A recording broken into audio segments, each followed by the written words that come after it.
Damn, Eddie, you're quick on the draw. Not even in the game yet. Now you're gonna have to sit through my spiel. It's quite the spiel. Alright, so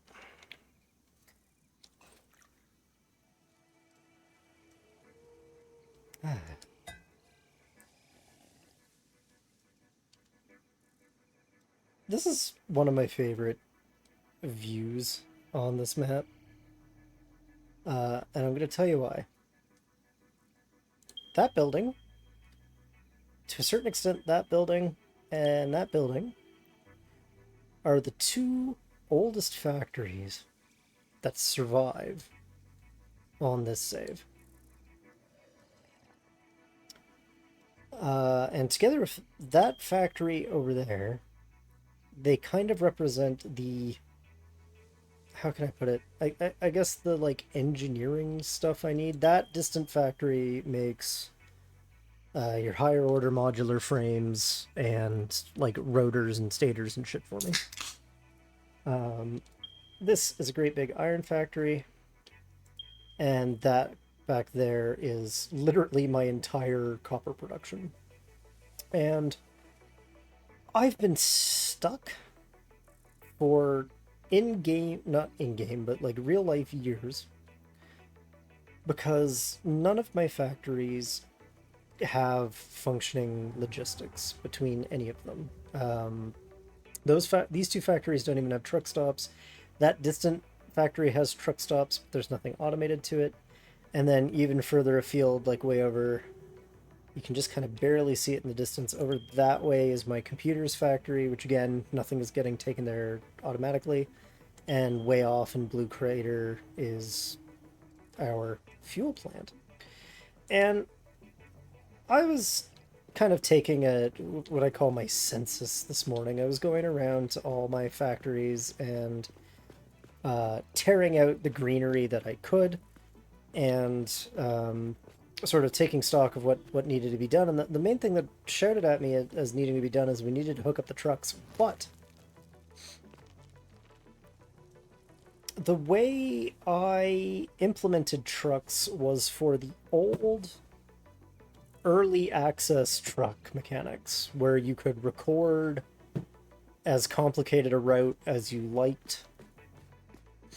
And essentially with the new mechanics, I don't like how they balance. I don't think that I can effectively balance them, so I'm probably going to skip, maybe not entirely over trucks. We'll see why a little later, but I'm gonna be relying less heavily on trucks than I was originally going to rely. So the idea struck me.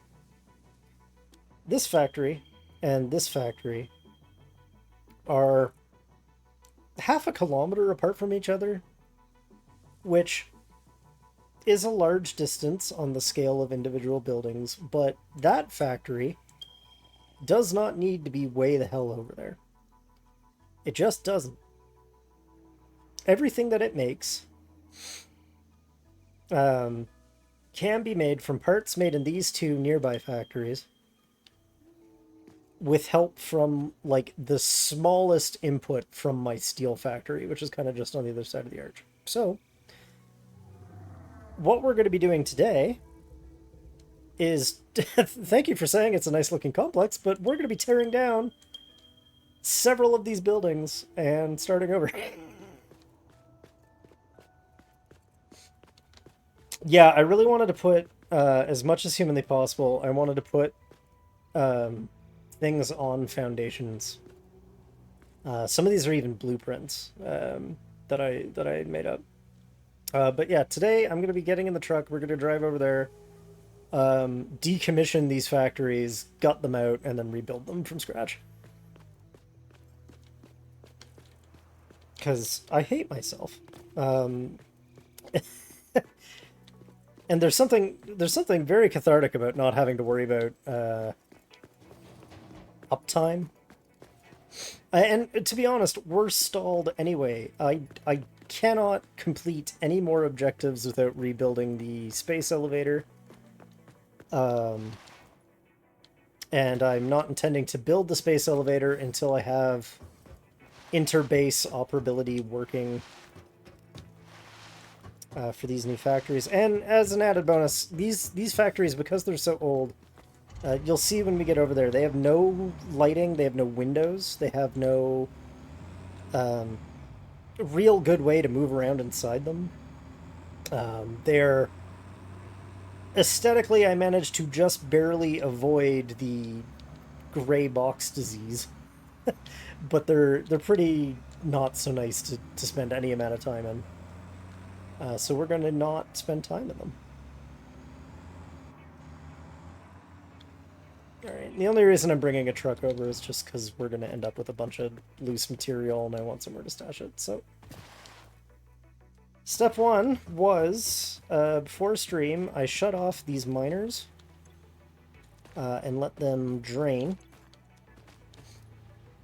And then I continued to let the factory run until it kind of ran out. So if we come in here,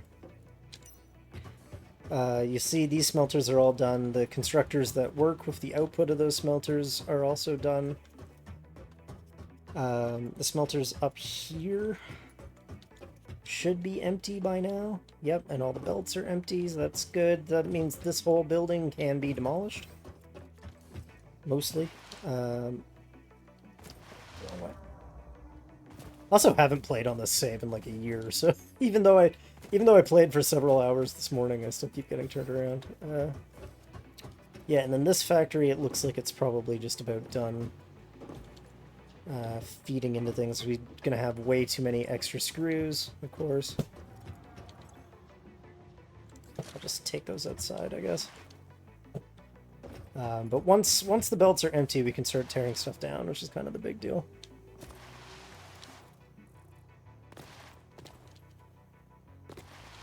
I love the physics of the Pioneer so much. I love that she can just jump, you know, a mile into the air if the mood takes her. The physics, the force of gravity is actually slightly different on this planet than, like, in Earth. Alright, so we're gonna start, literally with just like a happy demolition sequence. We'll go in, we'll tear some machines out, we'll tear some buildings out.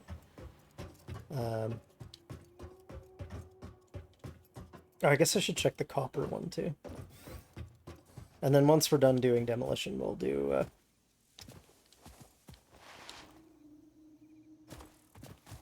Once we're done doing the demolition, we'll be able to go ahead and start building the new factory. This factory, the replacement factory, will not actually have the same outputs that this factory does. It'll be more focused, which will help with enabling us to continue to, like, limp along with trucks. Alright, so the copper factory can also be demolished. That's fantastic. I'll start at the iron smelting end, and we'll just work our way straight across.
Hey, it's Todd. Quick store run. Oh yeah, right. It's a stat tomorrow.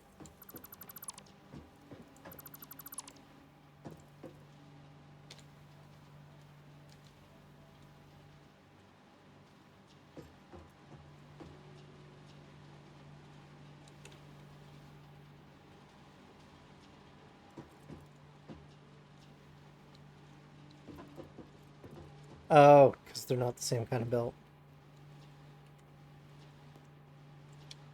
I guess there's not really a good reason to be precious about this either, though.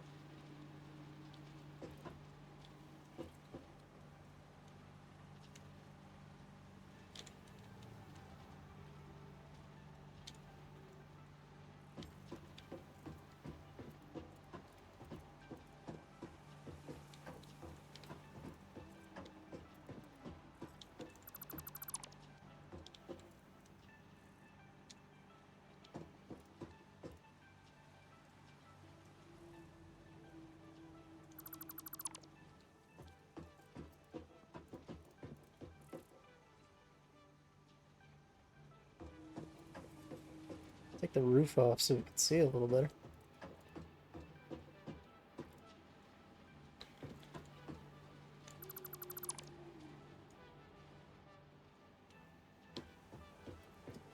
Now, the intelligent man's plan for this would be to...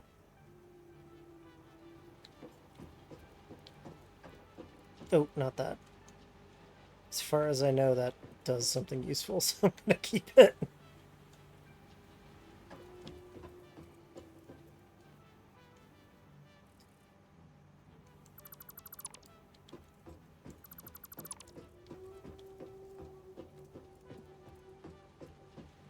So, this factory was built in very early access, like maybe 0.8 or so. This was one of the, like, this wasn't the very first thing I built, obviously, but this was the first time that I was like, okay, I'm going to tidy up. I'm going to tidy up my starter factory so I'll build my iron plant, which means this produces, like, all the early game iron shit that you could ever want. This produces your, like, your, what do you call it? The, plates, screws, um, rods, and it does it without any respect at all for like what is actually a useful object to carry around with you out in the wild. Um, so it's not making very efficient use of it, but it's sitting on, it's being fed by 480 iron ore. So I mapped it out. We're going to be using it now to make reinforced plates, motors, stators, um, heavy modular frames, and I'm going to configure it in such a way that we can turn the heavy modular frame construction off and use it to make modular frames in pinch.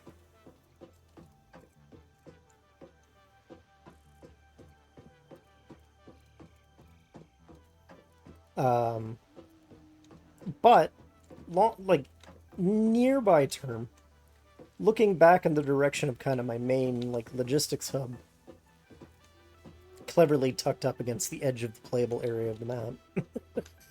Great place for a logistics hub.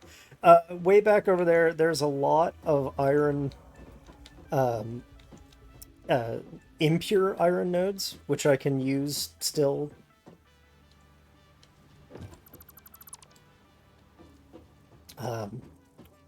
And so I will use that over there to make um, kind of just like a token quantity of rods so that I can...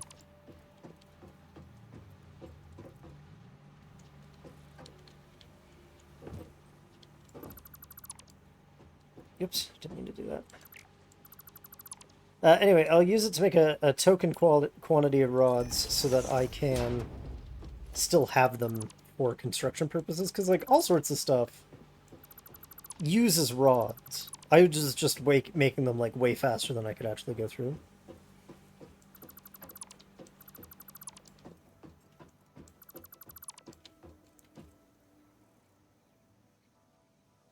And we'll take advantage of some of there's some new quality of life stuff out there in the world. Like I don't have to use these stairs for everything anymore. I could actually put elevators in if I chose to.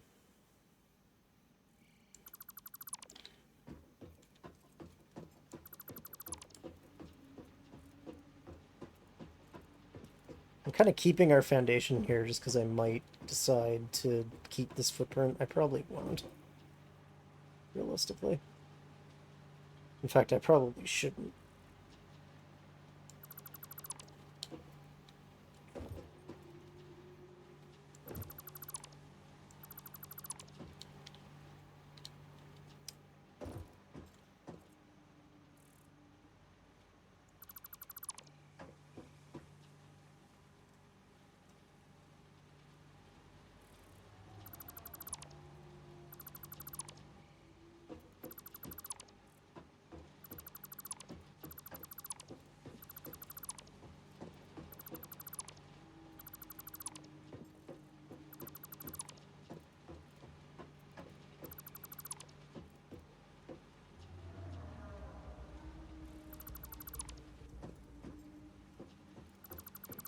God, you can tell this was an early factory too, because it's spaghetti as hell.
Oops.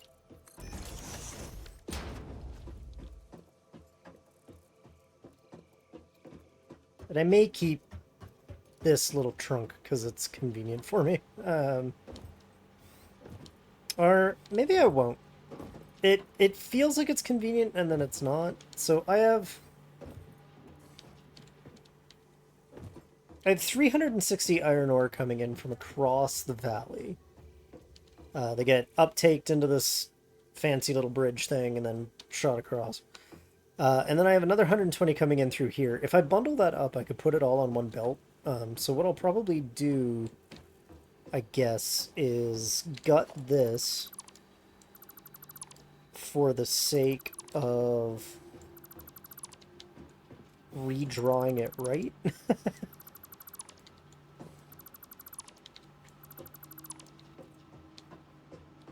But I'll keep the rest of that.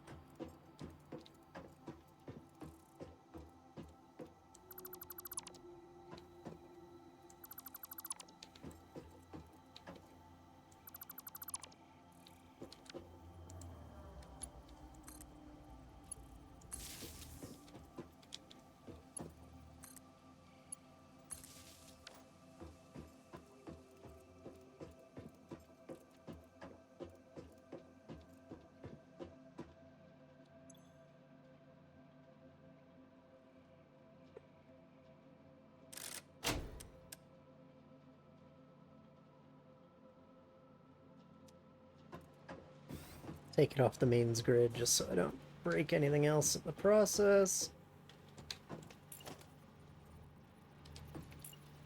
Yeah, and that's already a 0.4, so we just need We just really need to merge the rest of it onto this. So I'm not going to overcomplicate the wheel there. And I'll keep these foundations down for now, so that I can use this building to still be the iron smeltery.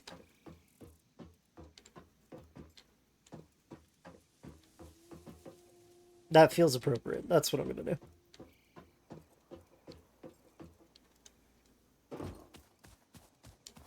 So now we have to gut this side, which will take a little more doing.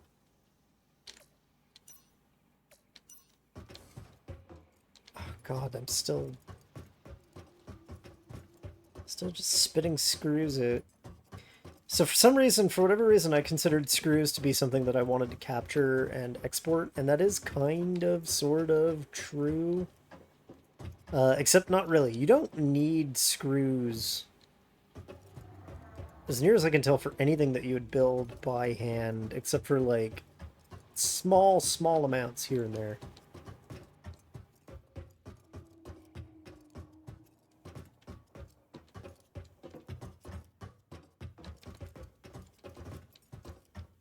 Yeah, I'm definitely going to make use of elevators, I think, in the new construction.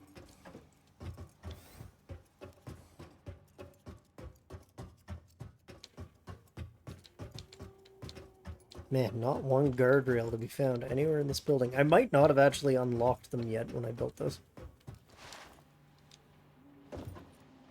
It goes higher!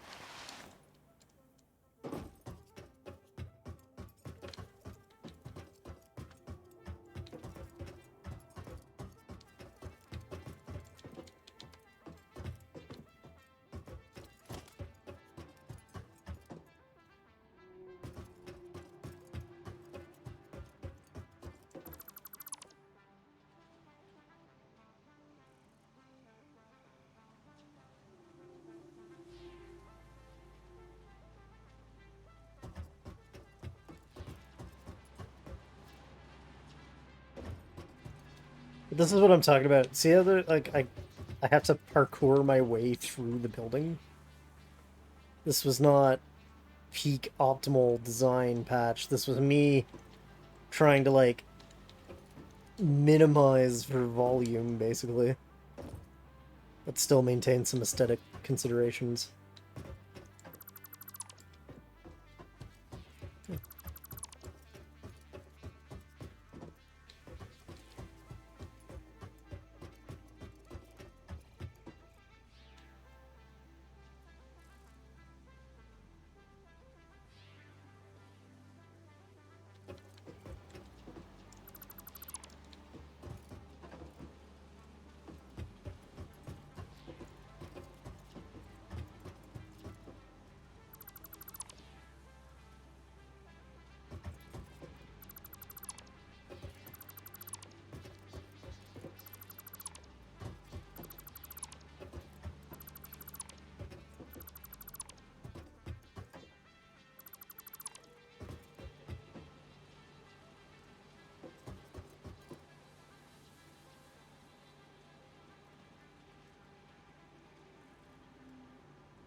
There's something very satisfying about just, like, paintbrush erasing an entire building.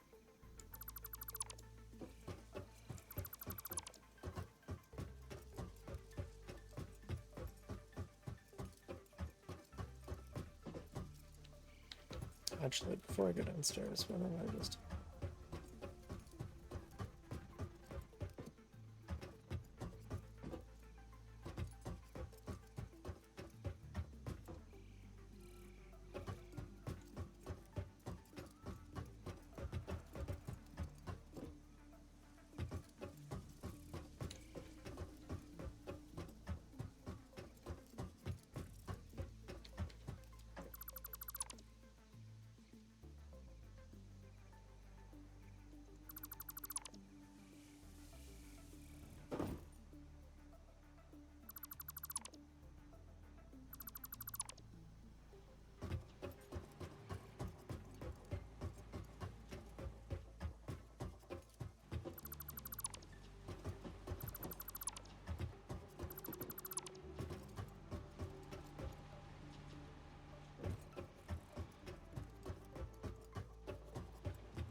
The reason I'm doing this way is my life gets more complicated if I don't let them feed through.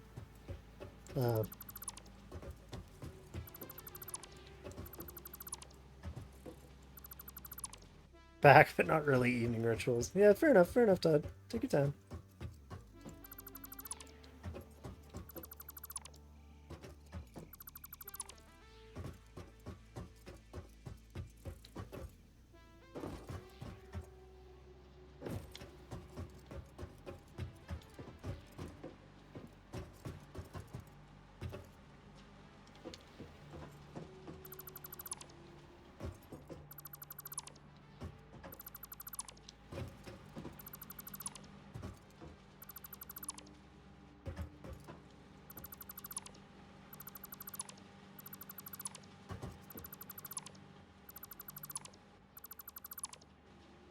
God, some of this early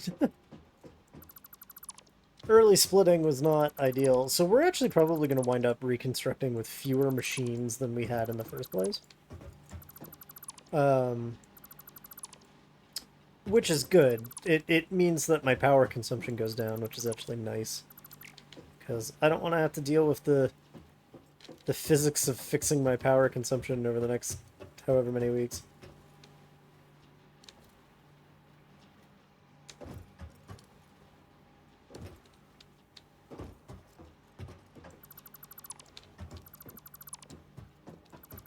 Let's just rip all these machines out.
God, this was a jank show.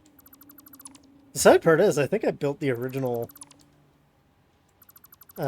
factory on stream, because I played this game a lot uh, on stream, and then stopped, but kind of kept playing casually.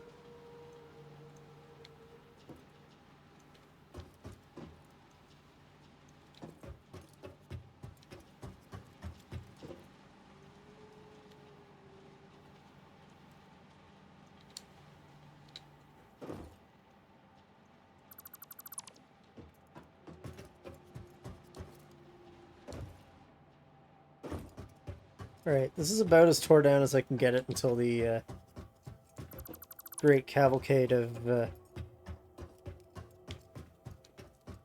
screws finishes packing into the box. So I'm going to let that run, and we'll go tear down the copper one instead. Oh, and I should update my notes.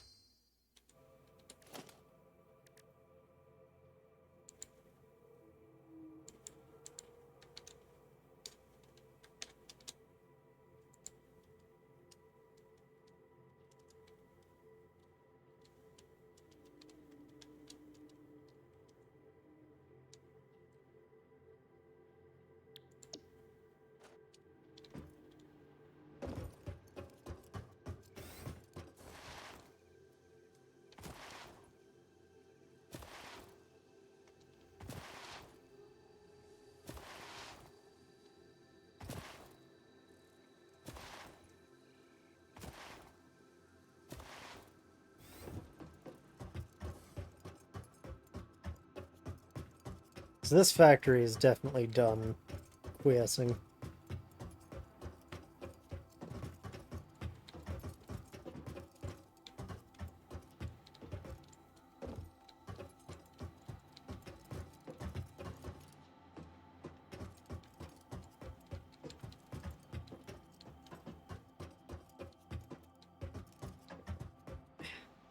Didn't have hypertubes, didn't have elevators.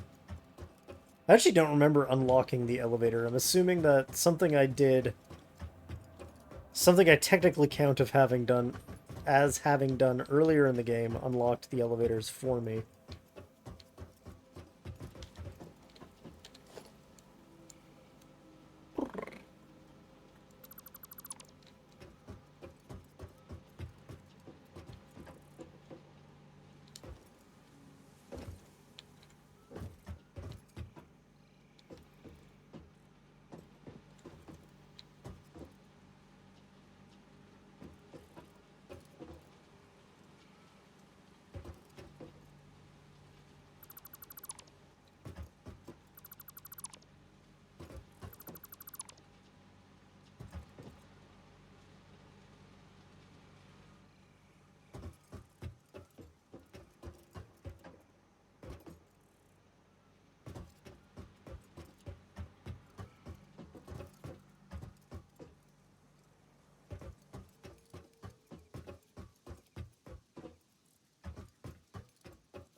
Now, you'd never know it from these factories that we're tearing out, but I actually, like, really enjoy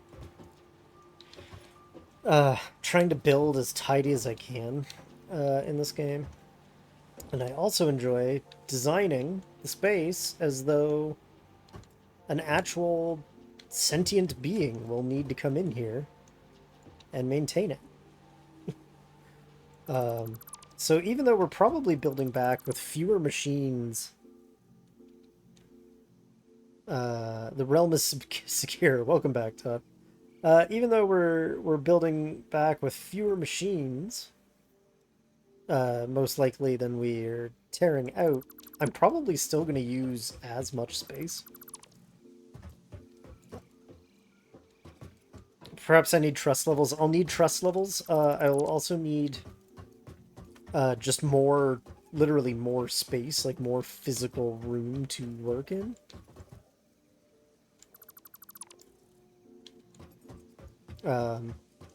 And all that is perfectly doable. Like we're way later in the game. I'm not constrained. Like when I built these factories, I was not producing a ton of steel. I was not producing a lot of concrete. So like I didn't have necessarily the raw materials to expand the factory in the way that I would have liked. Whereas now, like, not only am I getting back all the materials that I'm losing in the demolition, because this is lossless, this demolition, but I've been mass producing all of these materials, so now we can kind of build with impunity. I might be running low on silica, so when it comes time to put in windows, I might have to run over to the sand farm and get some more sand, but what does and will this factory make? So currently, the factory, the building, the exact building that I'm tearing down, makes all of the pure copper products. So it makes wire, cables, and what's the other one? Copper sheets. But I'm tearing it down and combining it with the what used to be my main iron factory. And the outputs are going to be iron plates, reinforced iron plates, motors, sometimes stators, because we produce more stators than we're going to consume, uh, and heavy modular frames, which are all used to make um, various like utility buildings that I need, like the blender, which lets me automate crafting with fluids. Uses the heavy modular frames. A lot of the stuff that we'll be doing for trains uses a lot of those parts. And the slack that will kind of be created by me making this design change will be made up by having larger, much more industrialized copper and iron plants elsewhere that can feed the factories that really need like huge quantities of these parts. Because some of the parts that I described are actually used to make the items that you send on the space elevator. Which is like the main sort of, I guess, progression tool in the game. Was this... I don't think this factory had a master switch. Or if it did, I don't think it was configured correctly. So yeah, basically what I'm doing is I'm taking two factories that were doing an industrial job badly. I'm changing them over to do a bespoke job just to satisfy like the logistics of expansion. And then once we're expanded, the expansions will more than make up for what I'm losing by doing this.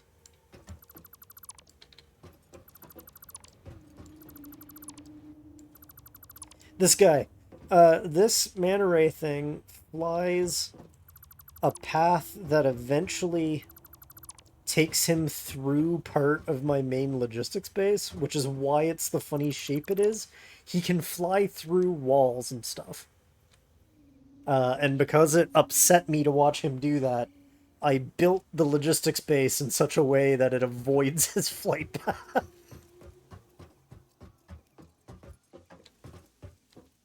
The hell is that? Wait a minute. What is that? Oh! I didn't realize you could see that from here. That's kind of cool. Way off over there. I don't know if it's as clear. I can't actually target it, so I guess maybe I wasn't seeing what I thought I was seeing. Never mind.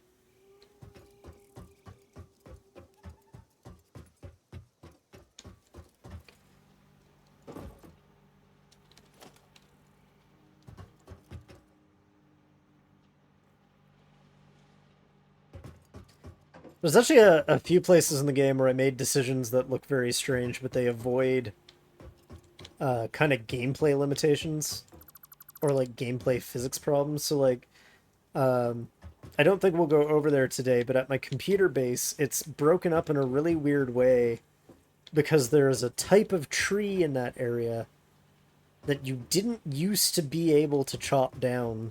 I think you can chop them down now, but you didn't used to be able to do it. So I had to build around them. And it's fine, like the base does its job, but it's also very like weird. It's weird to have to do anything over there. Oh no, it did have a master switch. We'll just...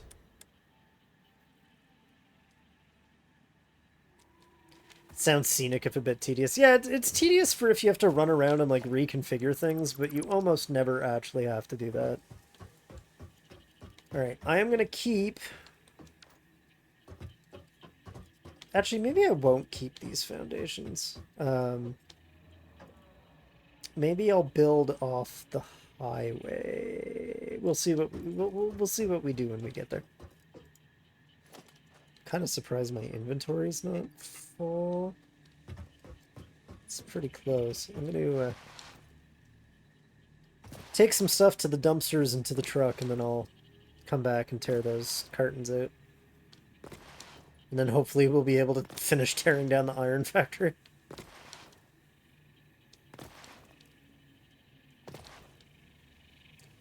I'm not gonna lie, this is equal parts cathartic and feels gross. Factory games are very much about like rebuilding what you've already built, kind of as you go through the progression. But like, I don't know. These are some of my oldest factories. They've been here since forever. They feel like they're part of the terrain, and it feels really gross to delete them. Especially because they make the very most basic components of like the entire crafting chain.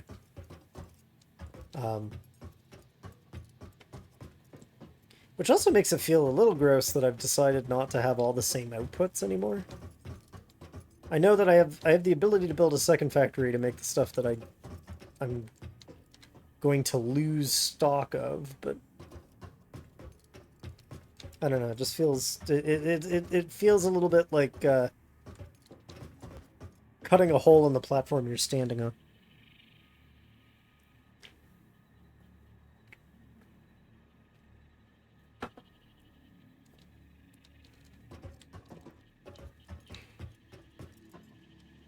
Uh-oh.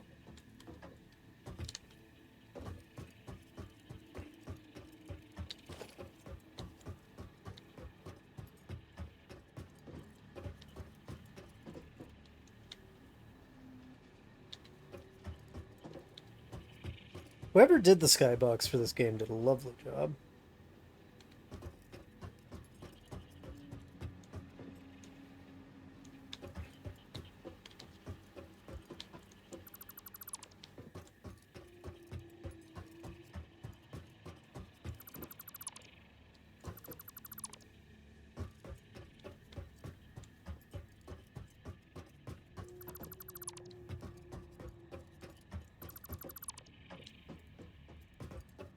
Now we can just start highlighting roof tiles.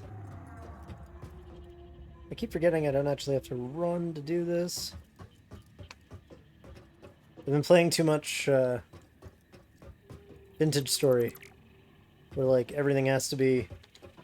You have to do everything within like arm's reach.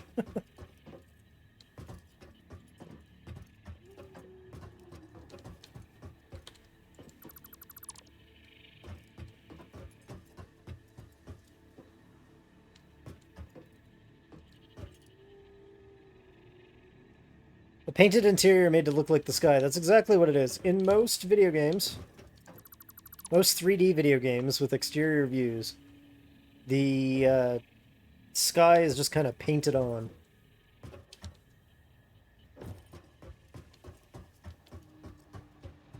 This is where, like, Pete would jump into my comments and be like, that's actually not true anymore. That hasn't been true since the late 90s or whatever, but that's the way I learned it.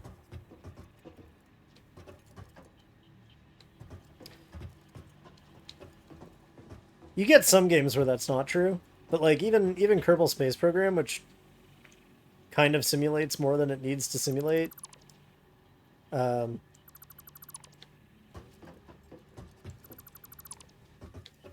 the actual like star field and stuff in the background is just a PNG.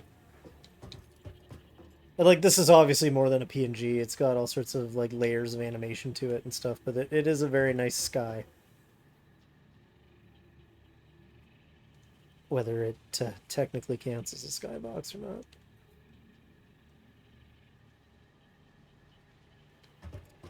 Tearing stuff down. You know, a smart man would have spent some time on the blueprinter before he did any of this. That's fine.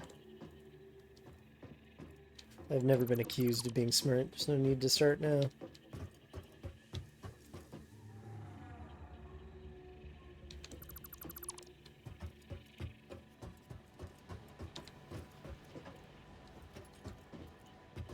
Oh, no, don't delete that.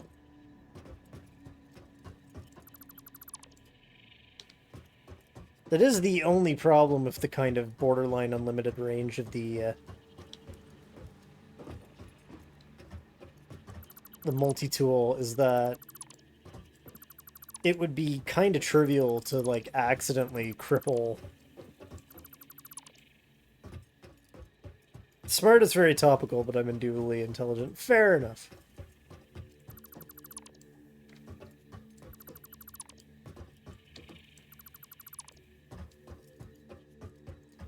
I've learned a few things just in general that have kind of led me to believe that like the most useful skill set is the ability to look at information. Oh no.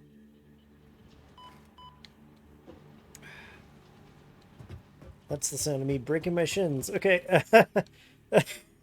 Intelligent. No, I don't know. The way I approach Satisfactory is the way I approach, like... I can't see with the effect in front of me here.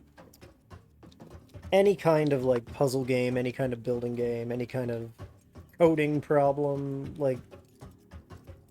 Information from all backgrounds is equally valid.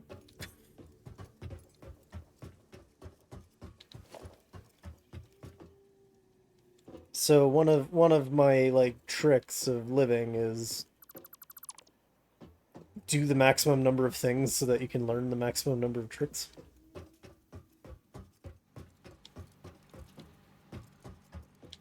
But you're indubitably very intelligent. Drags the wall out from under his own feet.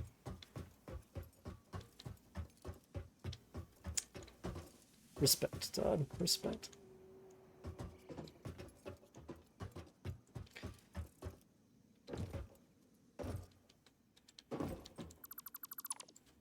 God, I didn't realize...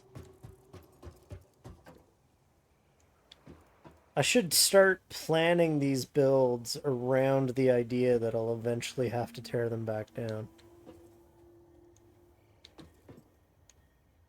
Um, although I guess that just falls back under the category of like leave the player character room to work.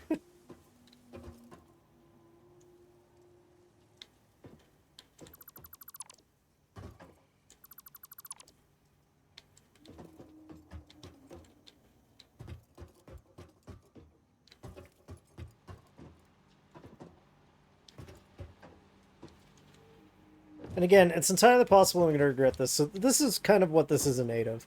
I planned to use trucks. The game has trucks in it as a kind of interim solution to moving stuff from factory to factory to automate production far enough to let me unlock trains. Except that I've since unlocked trains, and the way trucks can be used in this game has changed in a way that does not favor the way my brain likes to think about like factory inputs and outputs. It's really hard to numerically balance the use of trucks in a way that it's trivial to do it with trains. So I want to move on to trains, which really means I need to get inter-factory operability happening in a way that is suitable for trains. And these factories here that I'm tearing down right now were never designed with that use case in mind. They just were never supposed to they were never supposed to hook up to train stations. They were never supposed to really have anything other than trucks coming in. And I can't make trucks work the way that they were going to work in early access anymore, so I'm not able to use trucks. So part of this whole process is I'm tearing stuff down so that I can make it easier to hook everything up to trains later.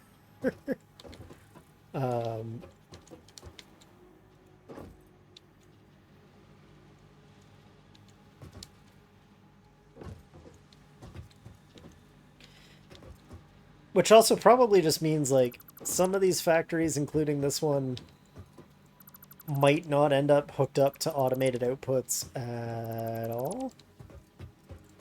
There are going to be... I have to look at my map, but I think there's like 6 outputs on this factory. And I think I would need 6 trucks. If trucks work the way they appear to work, I think I would need 6 trucks to bring all of those inputs back over there. And that's just 6 trucks doing the same. How far away are we? Like, yeah, like less than half a kilometer trip over and over and over again. And that just doesn't seem useful to me. So it's entirely possible that this factory doesn't get used in that way.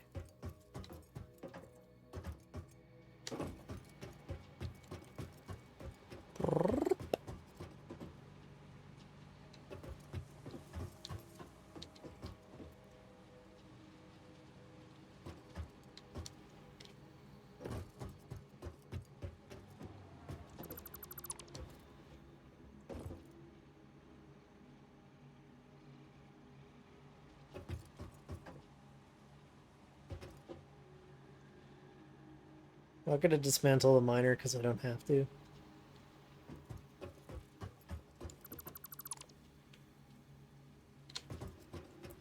Ooh, the turkey looks great. Thank you for being there. Alright.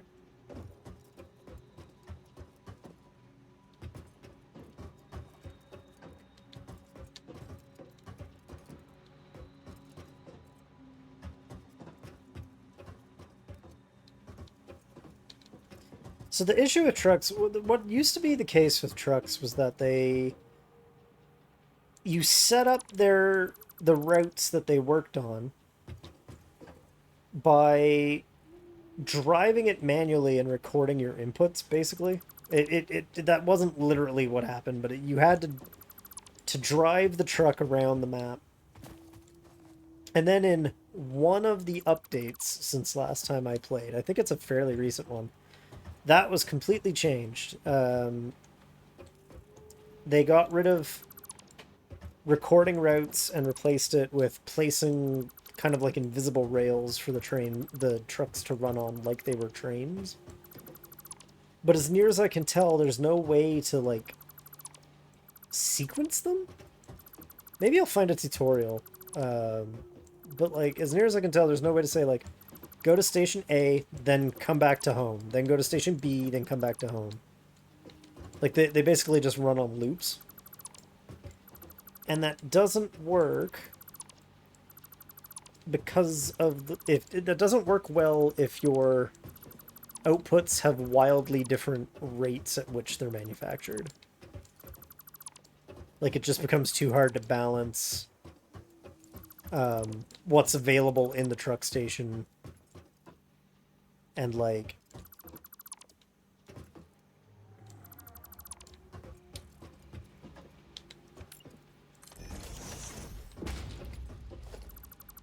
so what I'm planning on doing is something much more Factorio-ish, where I use train stations to do all my exporting.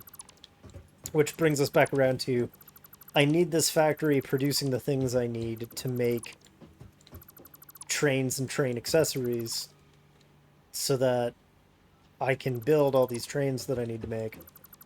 And having the trains will then justify having all my factories be spread much further apart.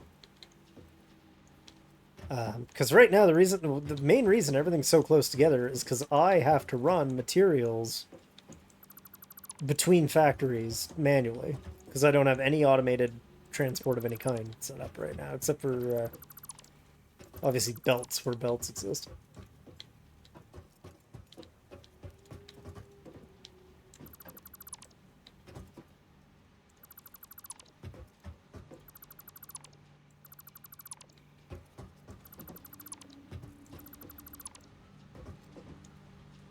God, this... You can tell this is one of my early factories. It is jank as hell.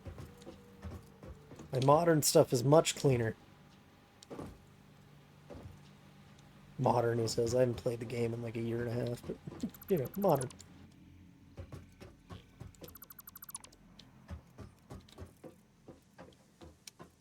Okay, so that is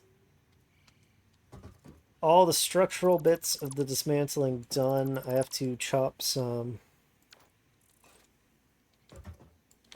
maybe I don't. I'm gonna leave these foundations in place. But I'm probably gonna end up tearing them out. So I'm not gonna waste a bunch of fuel cutting plants down that don't need to be cut down necessarily.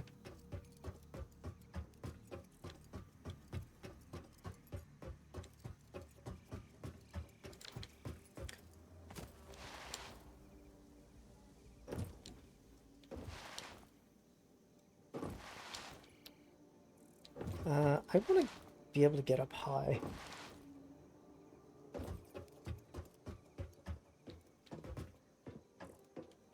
Uh-oh. You're going to tell me there's no power on either side. When did that happen?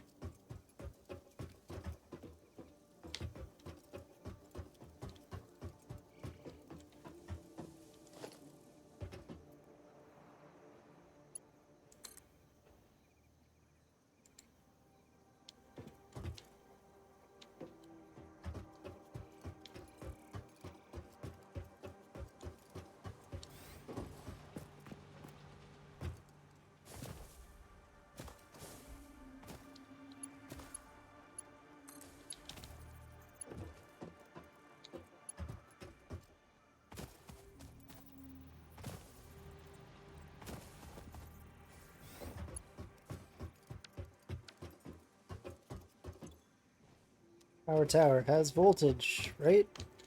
So this thing should have some power. Yes, okay, so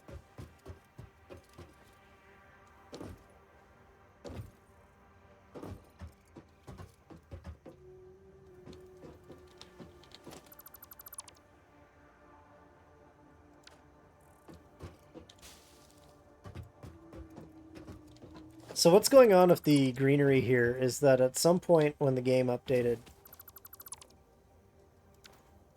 I effectively lost the memory that said, like, oh, hey, you've cut these down, or cut that down.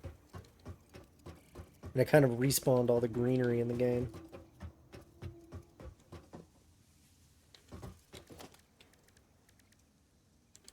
Alright. Either way, demolition is complete. We can move on to rebuilding the iron smelters themselves, which should be fairly trivial. I lost my keys. Yeah, basically.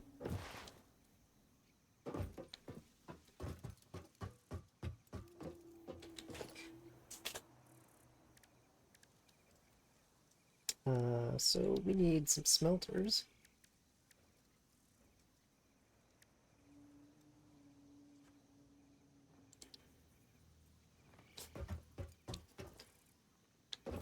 And I don't need a ton of them, but I need a few.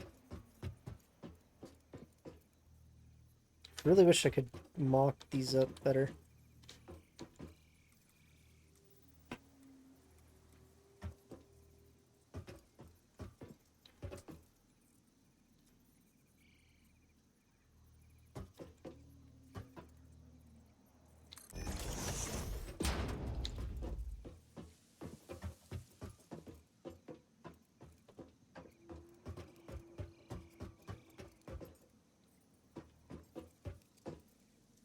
Like, it is tempting to just put them literally next to each other, but... Actually, how much? 1, 2, 3, 4, 6, 8. Yeah, so I don't...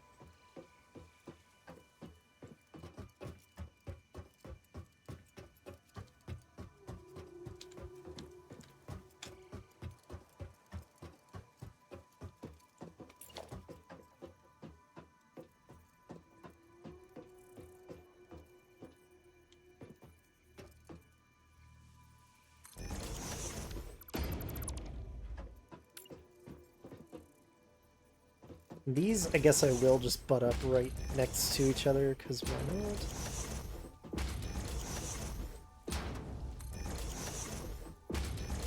That's good.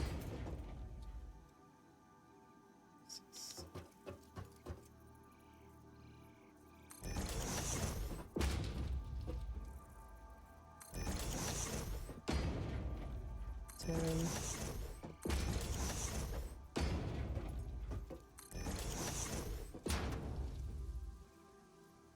13. 14, and then the highway is going to get in the way.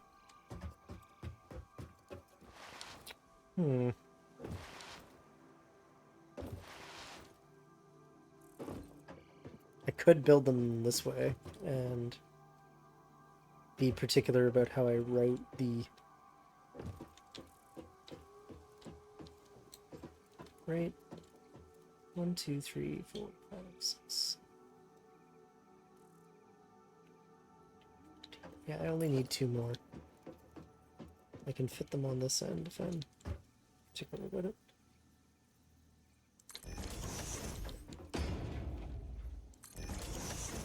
But this is going to bring us back into that, like, patch you said you didn't want them to be crowded type issue. But, like, we can do compact. We just don't want to do crowded. Can I fit? I bet not. Yeah, I don't think so.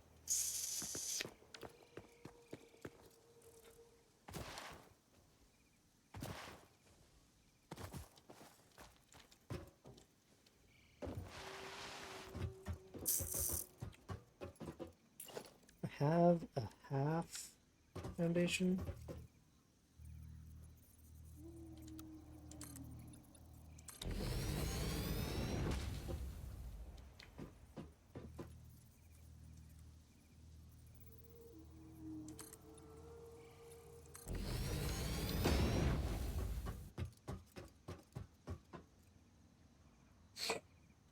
bread bag, not a can of sardines. Yeah, I don't mind it being close. I just need it to be maneuverable. This is gross. Nobody would ever build a roadway. Oh, but the shoulder's actually sticking out.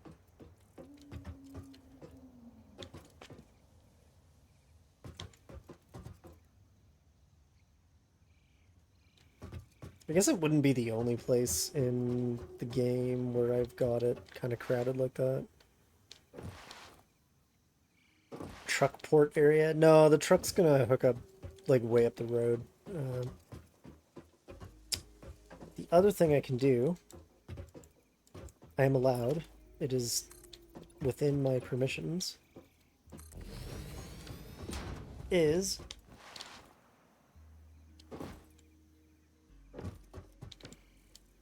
chop this one off the end, pick these floors back up, and just shift the whole thing down. I could also, I could also put it on like 2 layers. These emit a lot of smoke. And I kind of want to do something with that, where like it feels like a big industrial thing.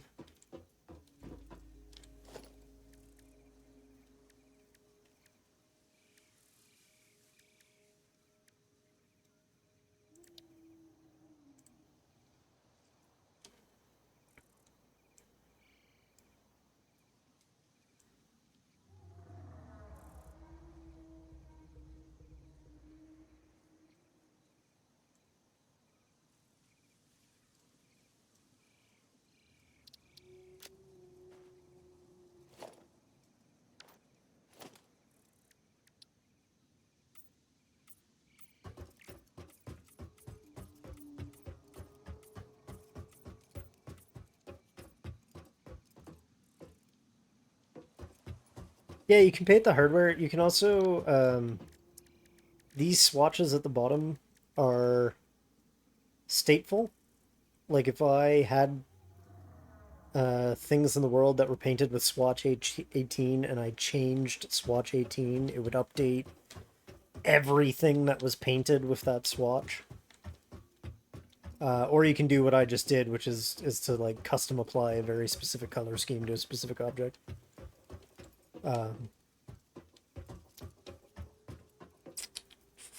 And I'm sure there's performance reasons not to do it the way I just did it.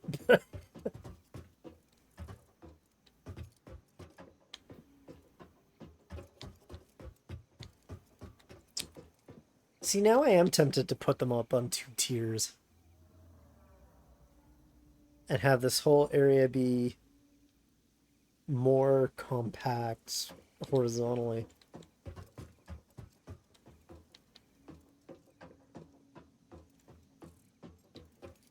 Um,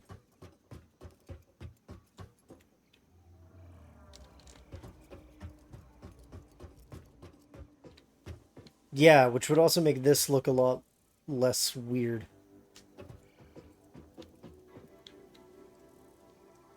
So maybe what I'll do, actually, first thing I'm going to do is I'm going to get up on that roof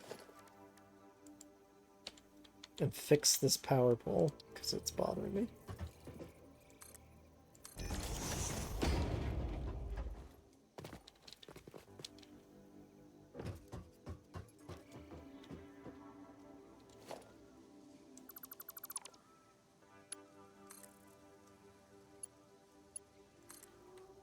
There. That looks much nicer. But I don't love this like cozied right up into the corner of the building. It's one thing having it be next to this bridge piece. So maybe we will do 2 tiers. I'll chop like those 6 off. These 2 off.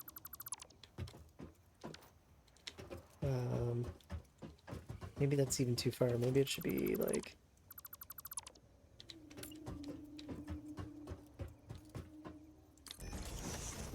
Oh, sweet. It copies the paint scheme now. It did not used to do that.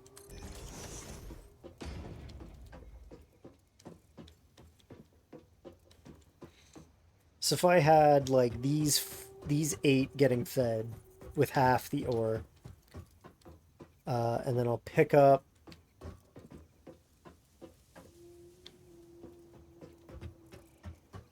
the other 2 maybe.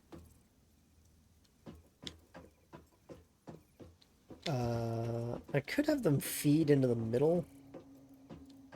No, because I'm trying to put some height in this building anyway. Hello, Jenna. If I'm saying that right. Yeah, so I guess what I need now is an arbitrary height increment.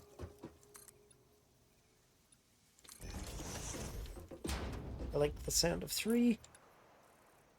And in this case, I'll just use 1 high foundations. Sometimes I get weird about not using the 1 meter ones. I'm doing well, how are you?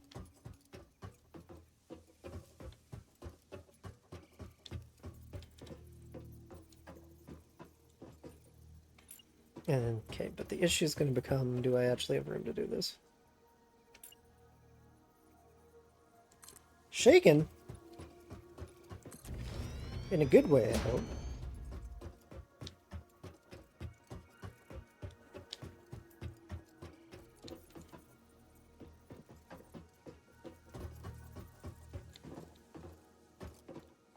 Okay, the ladder is temporary. We do not rely on ladders for...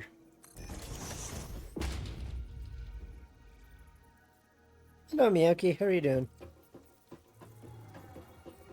I'm kind of shocked. Well, I'm sorry to hear that. I hope you feel better soon.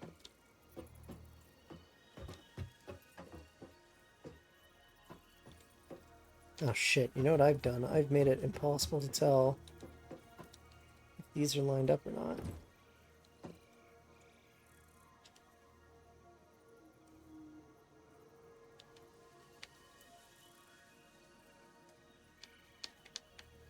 I also kind of want to put them right on the edge for aesthetic reasons.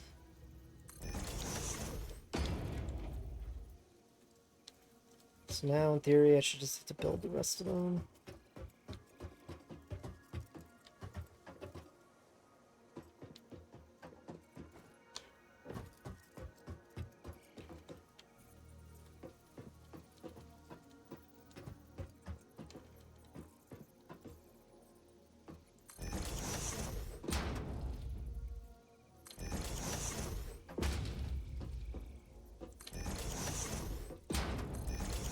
Can't count.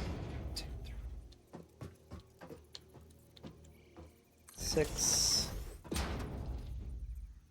7, 8. Am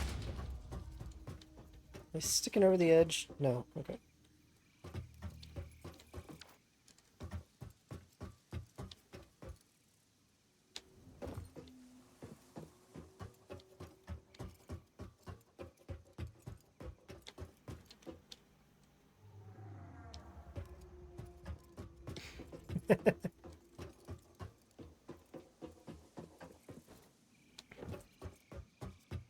Miyaki's not sharing the very annoying half of that argument, which was that somehow Eevee can be any mammal you want. Which makes me really, really want to know how you get, like, a bear or a capybara or something very not Eevee out of Eevee's normal design.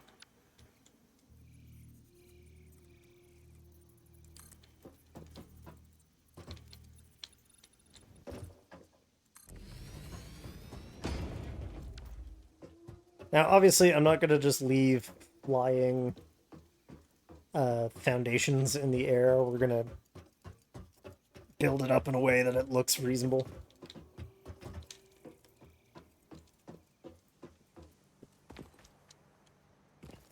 Oh, shoot.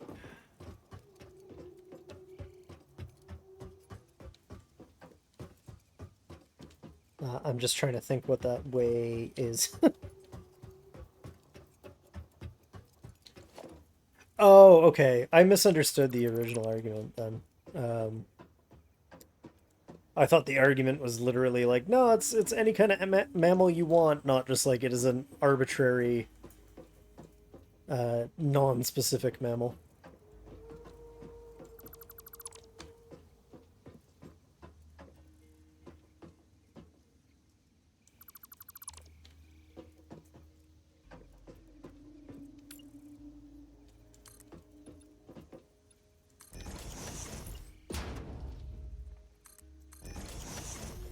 Oh, I see something here. Okay, so that fits in the square.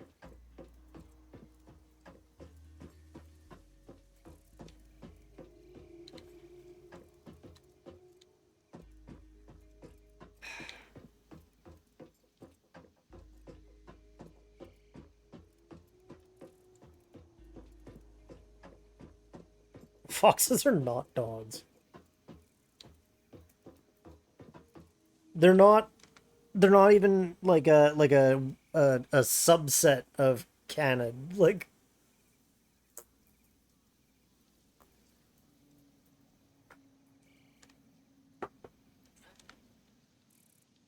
oh yeah, I definitely burnt that tea. That sucks.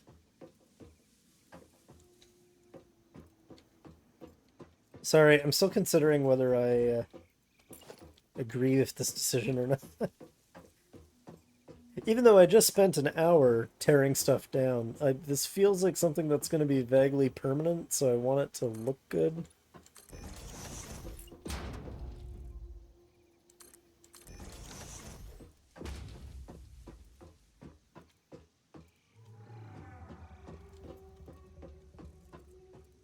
Okay, I want to be explicit about something, because I've said this before. I have said that owls are just cats running on bird hardware. That does not mean that I believe that owls are, like, part of class Felidae or something.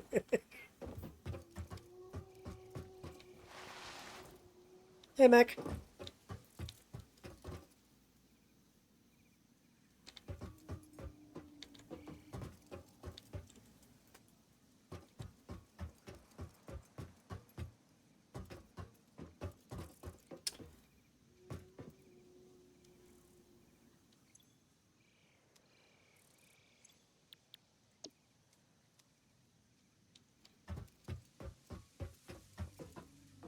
Now, if I do this right, I should be able to just... Nope.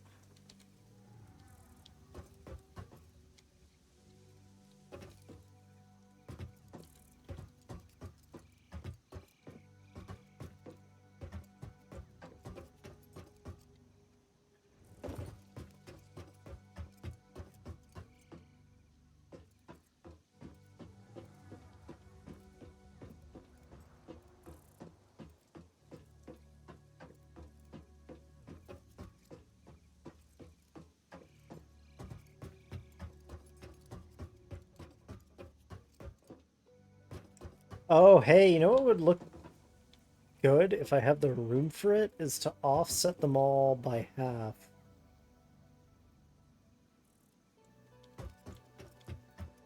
Realistic physics isn't a priority in this game. No, but it is a priority in my design. I will be making this look real.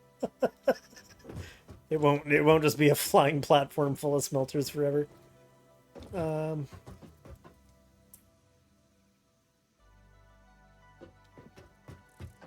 this unattached ladder is bearing the weight of 8 industrial smelters, and they're attached 1 meter thick steel slabs. Um,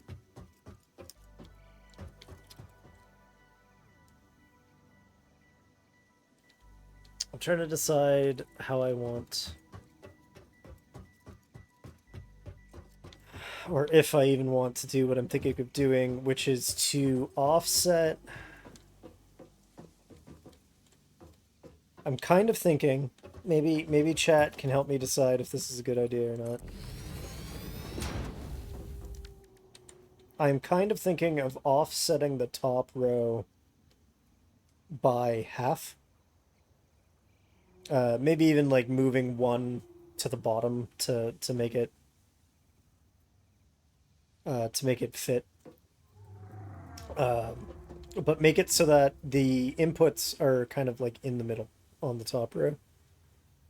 Because what's going to be happening is there's going to be smoke rising from these when they're operating, and it would be kind of cool, I think, if it looked like the conveyors were passing between the smokestacks rather than through them.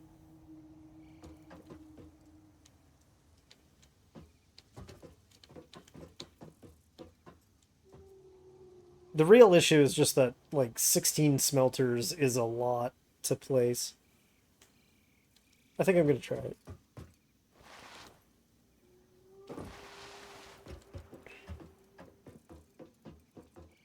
Unfortunately means I have to tear every single one of the ones that are up here down.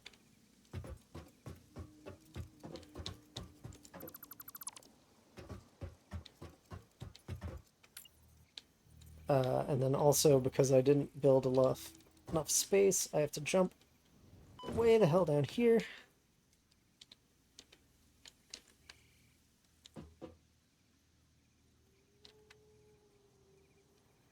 Uh-oh, that's too far. I really can't tell.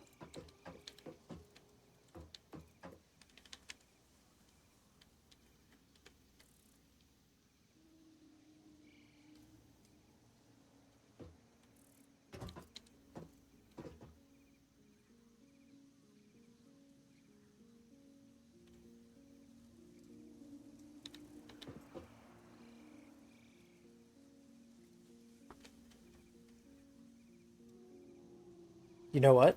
In order to facilitate this and make it look really good. Nope.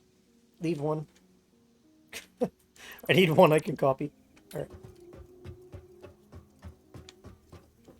So, I'm gonna literally... Is that actually... Nope.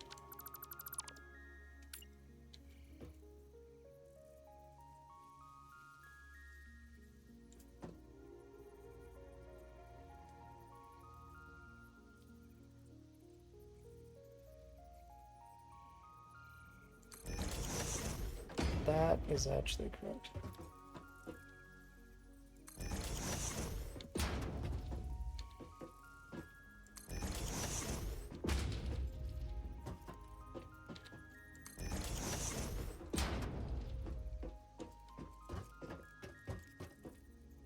So I'm also going to do something that's going to really upset people. And I'm not going to make... I'm going to split the tiers unusually.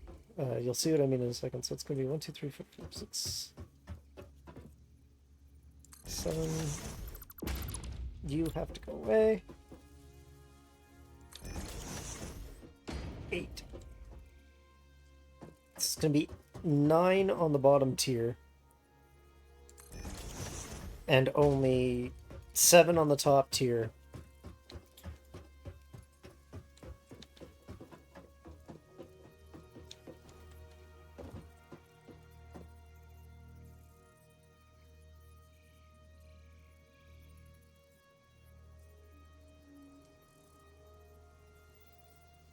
And it should be something like that, but I'm going to have to...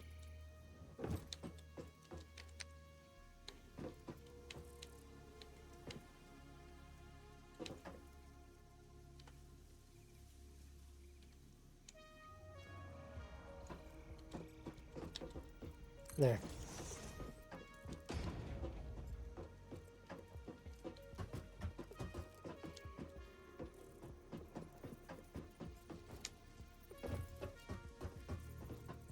So 1.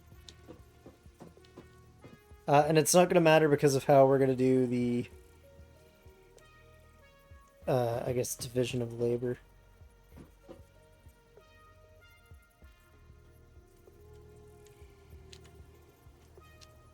Are you going to make me bump clip it each time? That's very annoying.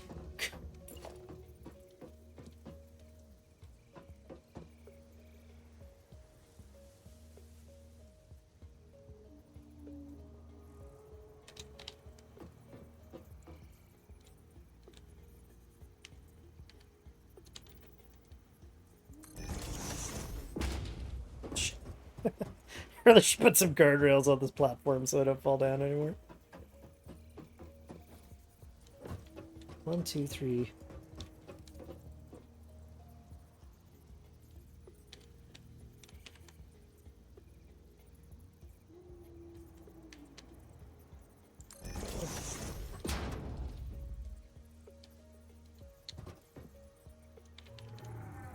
Five.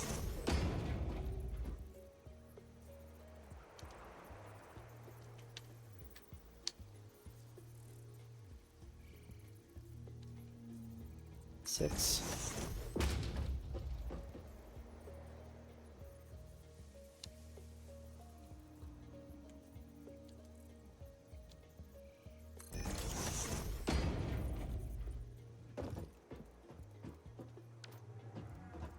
Oh, why doesn't that feel right?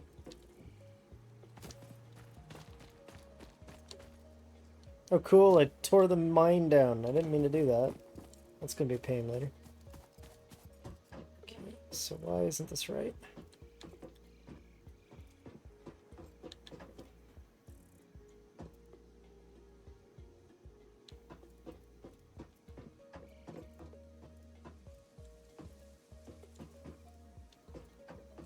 Oh, because that one should be on the other end. Got it.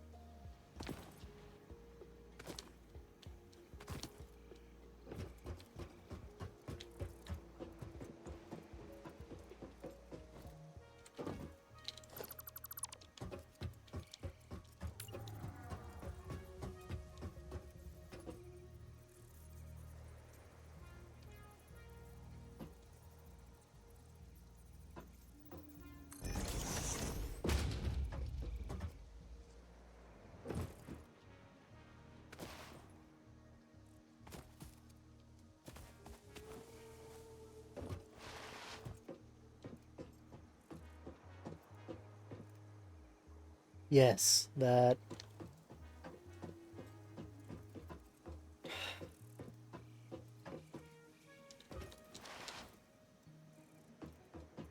I'm not convinced.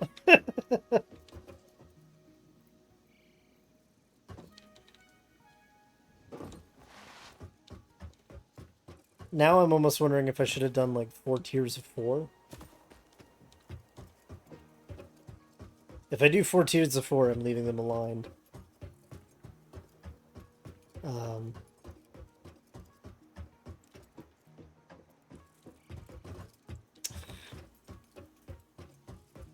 I've never thought this hard about a design decision in my life.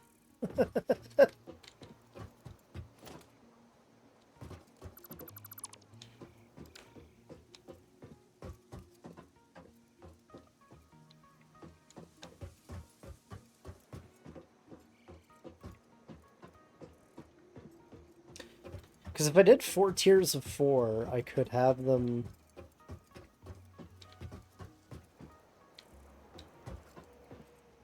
No.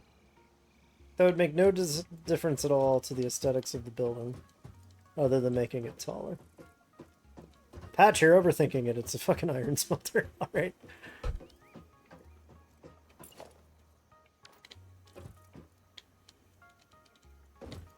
So now we need to put some thought into making this look reasonable.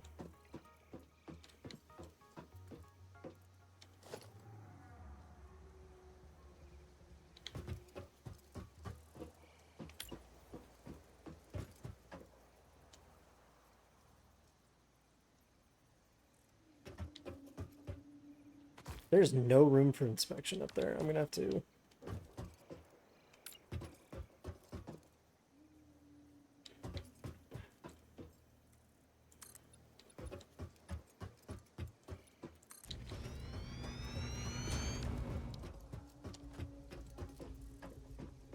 Oh, now the smoke's gonna be...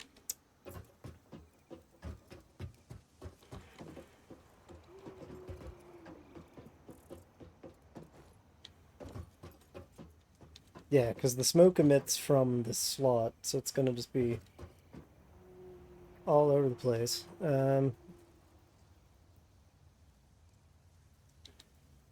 Maybe the more I think about it, the more I don't like having 2 tiers.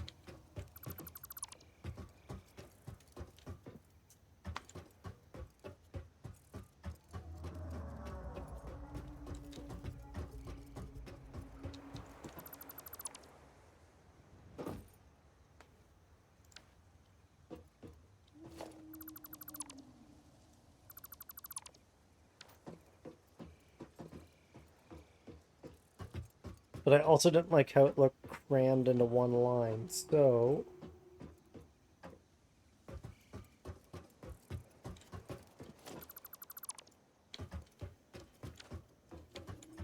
instead, why don't we just pull...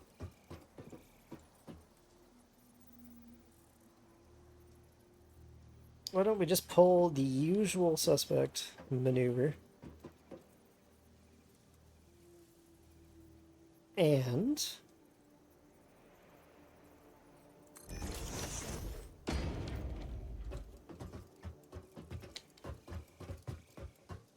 feed them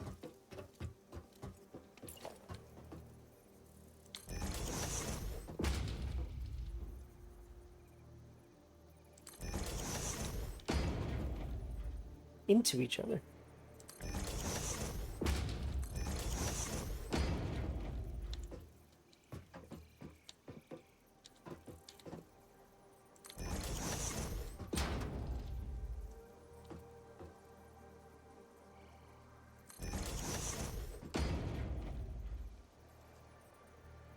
So what this will do for us is we're just gonna basically bulk convert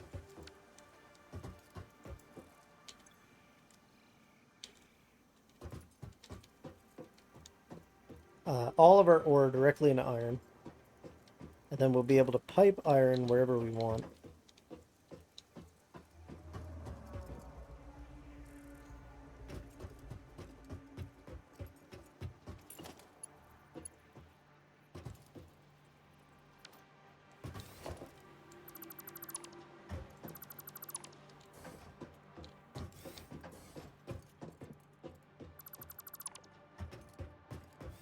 Alright, we're going to try something new. We're going to try something I've never built before.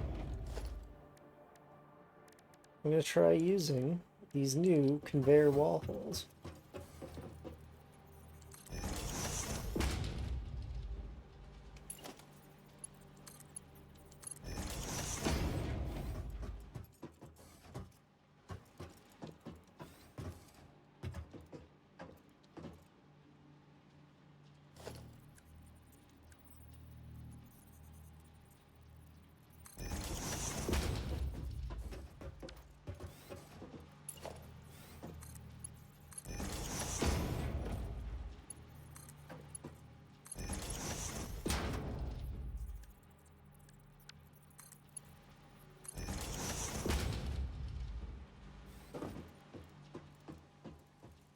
We're gonna have to go get some encased beams before we really hook that stuff up.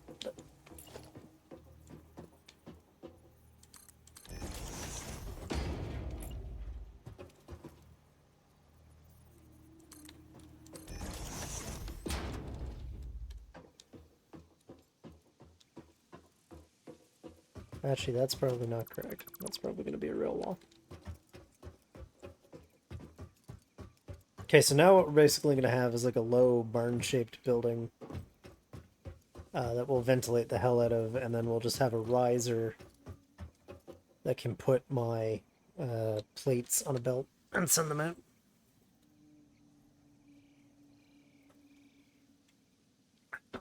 But in order to do any of that, I need some encased steel beams, and I don't think I have any. I know I don't have any in my inventory, and I don't think I have any in the truck. No, I do not. So let's put some stuff in the boxes, and we'll go grab some.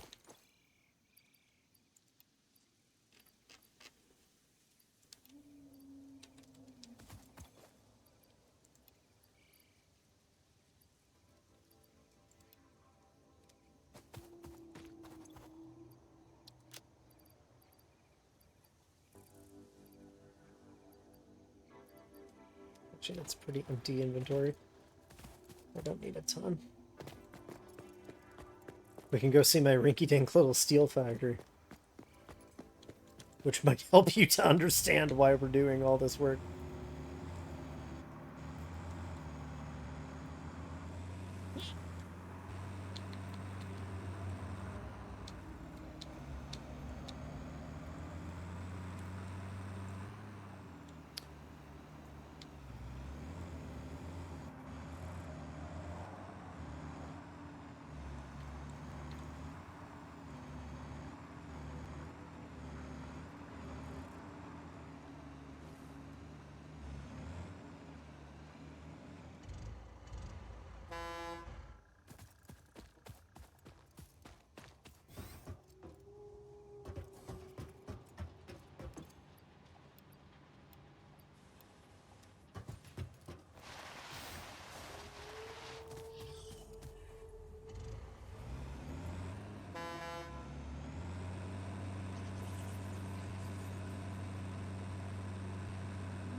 A critter is checking out my ride. I love...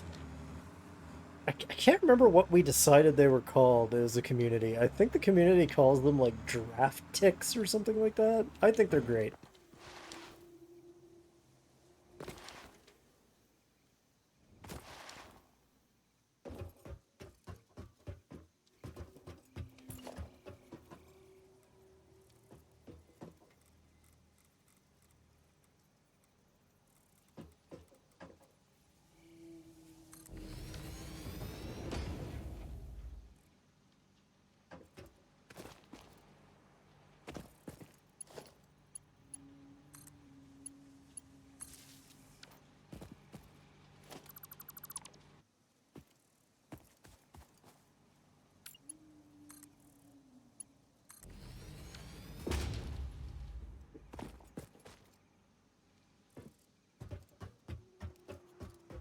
So...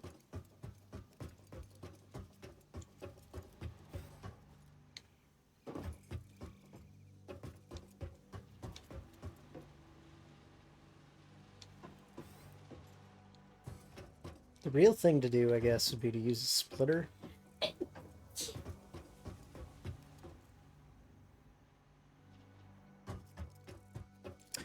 So what I'm doing now is I'm kind of debating what way to send the ore around for its loop here. It's actually, now that I've done all the work of centering these, it's tempting to do a logistics floor.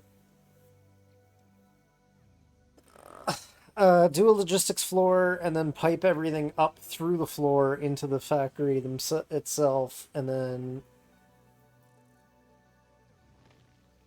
pipe the product back down. I don't know that I like that. That's the expensive way to do it. That's also the time-consuming way to do it. And I'm not sure what benefit it gets us. Other than not ending up crowded in here.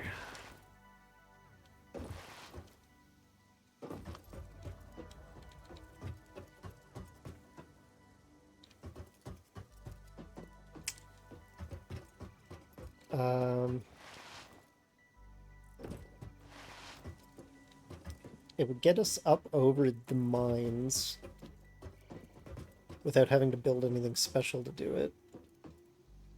And it would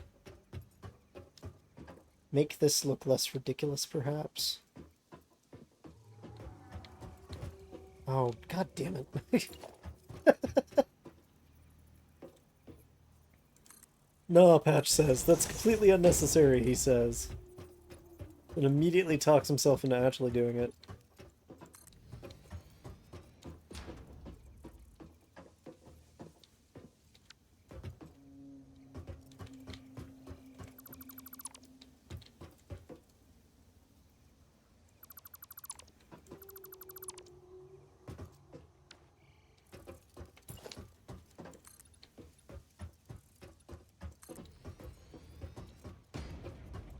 I shouldn't actually do this, because these are kind of just temporary walls. But I know for sure the corners will have them, so I guess I'll put the corners in.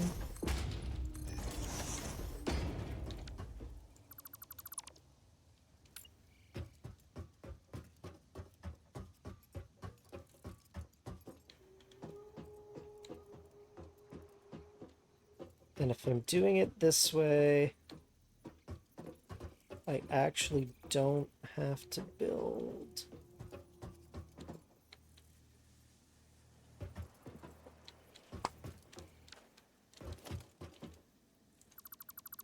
No!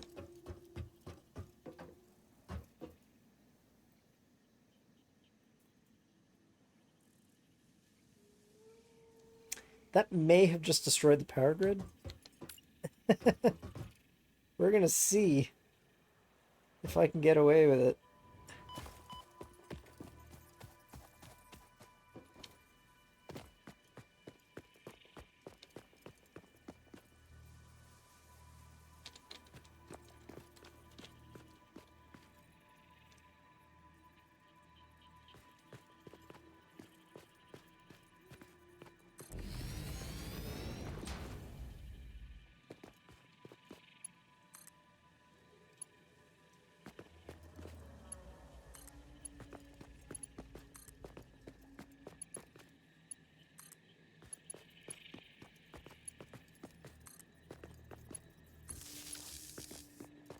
Okay, step one, make sure that the lighting grid is still configured correctly, and it is.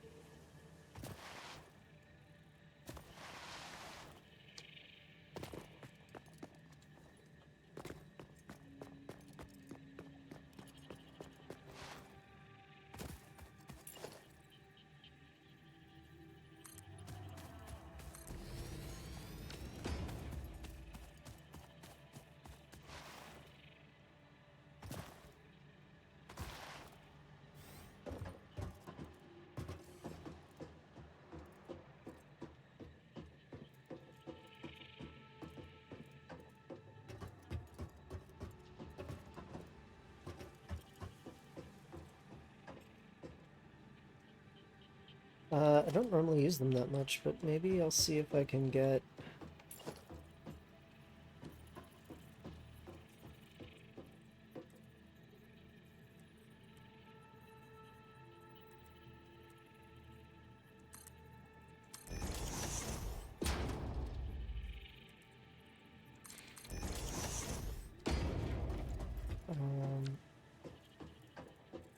if I can get a support hanging off the ceiling here.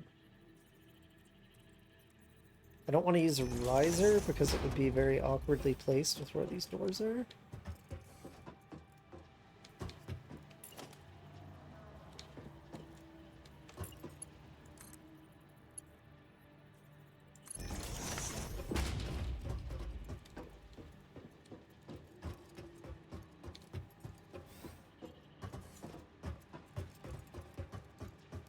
That would get me under the floor. Okay.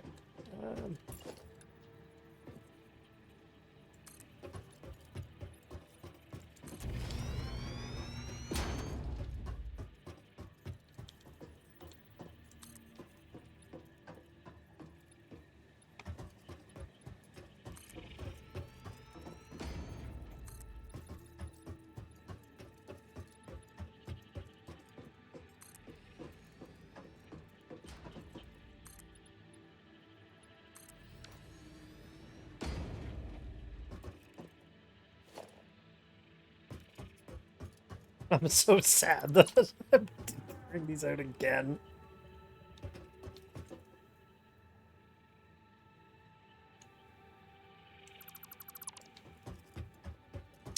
But it's the way it's going to be, I think.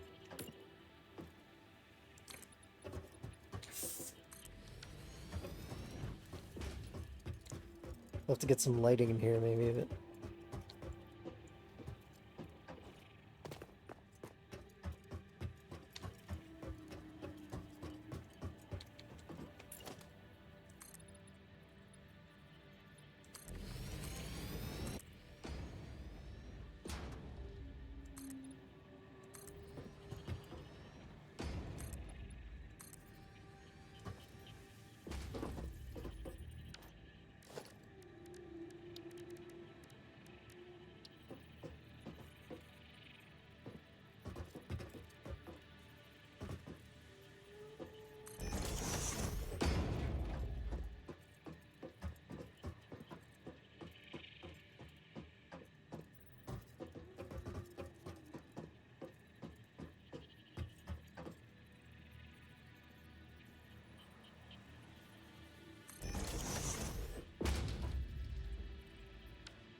Time to hydrate.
Alright, now I'm confident that they're going to be up here, so I am once again going to program them all.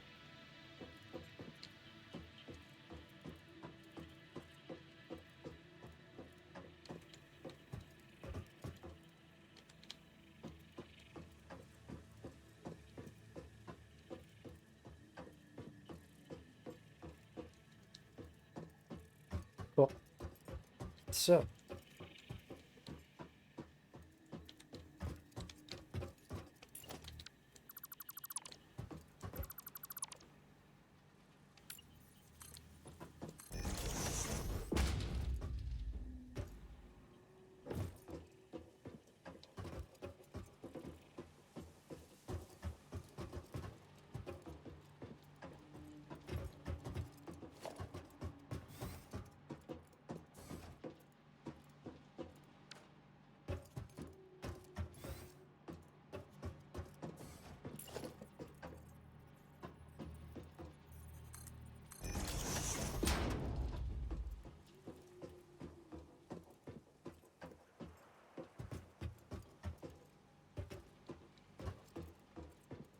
maybe I should use a lift, just to reduce the amount of space it takes up.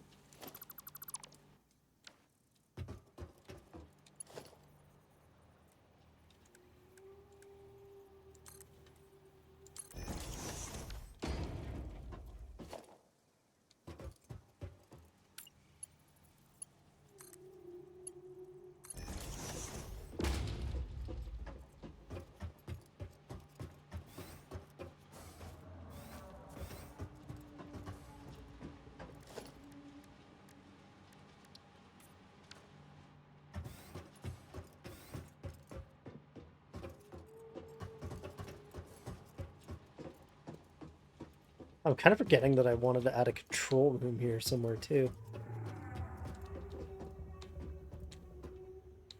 Where would I even...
See, the thing is, there's not going to be a hell of a lot going on down here besides splitting a belt. Like, it almost feels like a waste of space, except for how much room it's going to save in the end.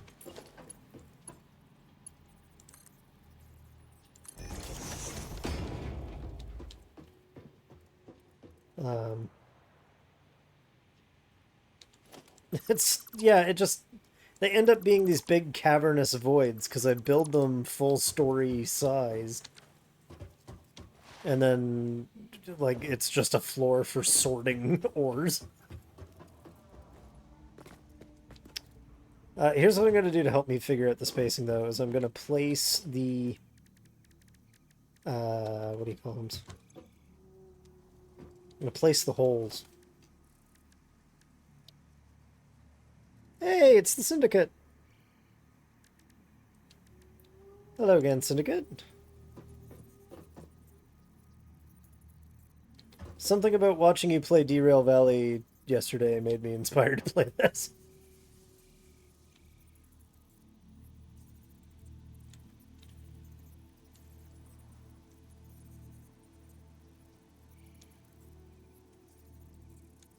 Makes me feel any better that shit's pretty common in the actual industry too. The facility sub-fab floor at the previously local Samsung was several very large machines in an otherwise very large open space. Yeah, actually, I noticed that when I was in college, I got to tour a lot of places that did um, like aquaculture and stuff, and I noticed just how much of those like essentially food factories are empty space. And I kind of thought that was maybe unique to the food industry. How goes factory building? I'm about an hour behind where I intend to be, because I fussed too hard over the placement of these smelters for entirely too long. And for some reason thought it would make good television to do the demolition work on a stream, which ended up taking like ages to do. It's about standard for Satisfactory. Yeah, pretty much. We're here, ain't we? I mean, this is all I'm doing.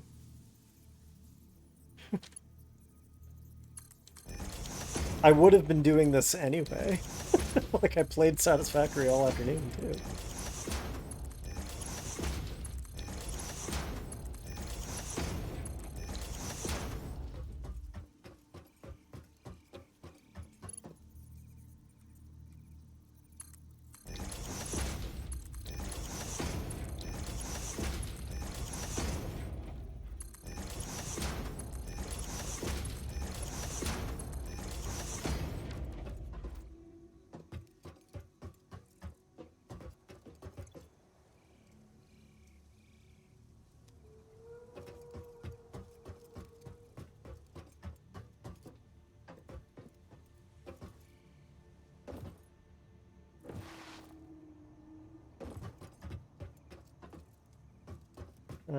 Okay, nothing to do but actually do the sorting, I guess.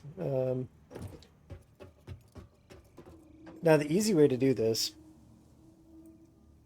and honestly, I think the right way to do it,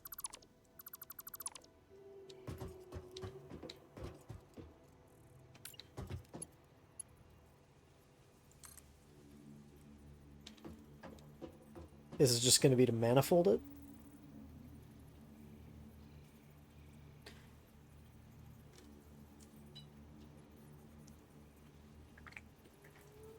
And what I'm going to do is obviously turn the mining equipment on kind of before anything else.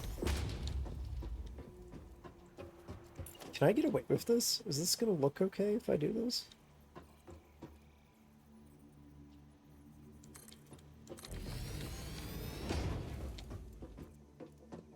Oh yeah, I'll get away with this. Now, does that look super realistic? No. But am I going to come in here more than like 2 or 3 times? No.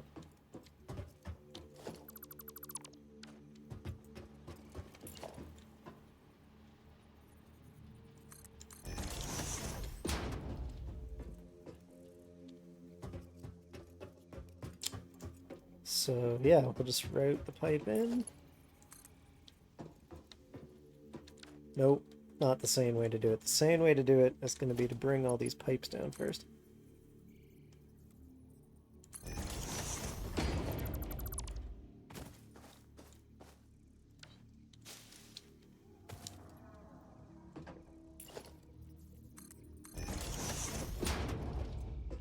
Alright, grabby pipe.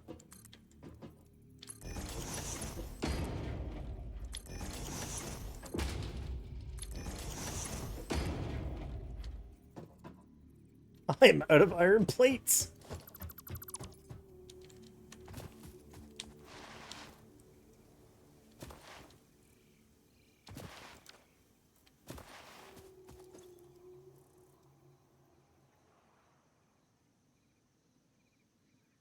Equivalent of a sewing job looking great from the front if you don't look at the tied-off threads from the back. Right. I constantly balancing against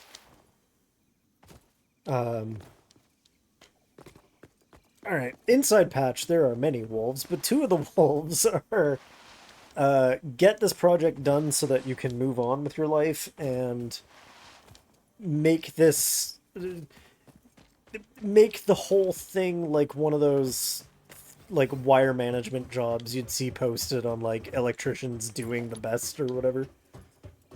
Um, like this game is about tickling the part of my brain that actually really appreciates the aesthetics of industry, but at the same time I also need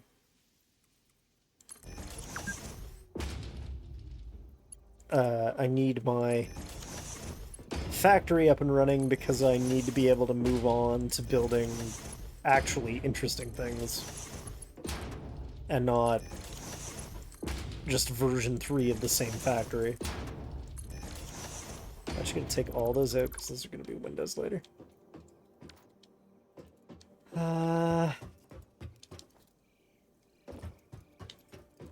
Yup. This is going to look exactly as simple as it looks.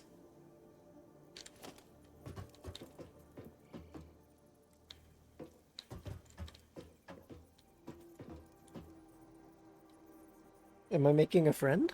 Hello, little friend. Where'd you come from?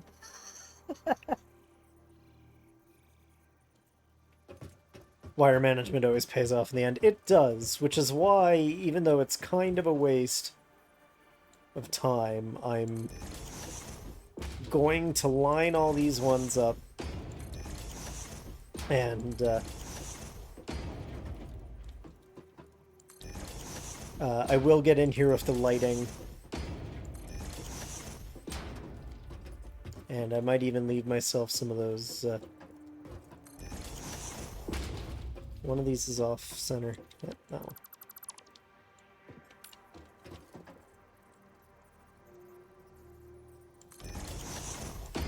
Where's this one?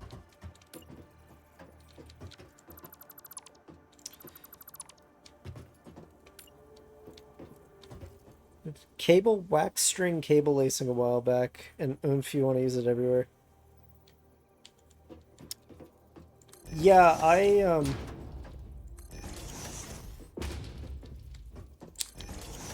I taught myself wire wrapping at one point, and like immediately became the guy who wants to use it for like every electronics project imaginable.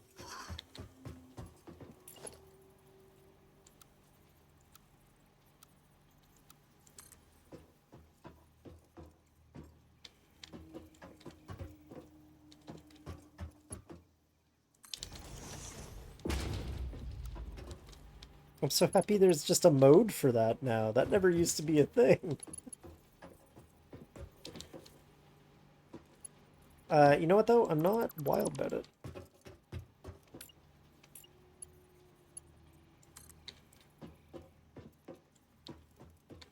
Wire wrapping is goated. Yeah, honestly.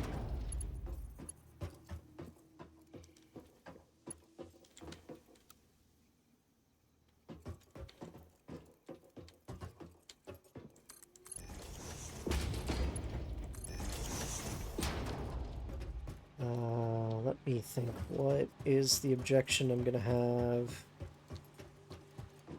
coming in here?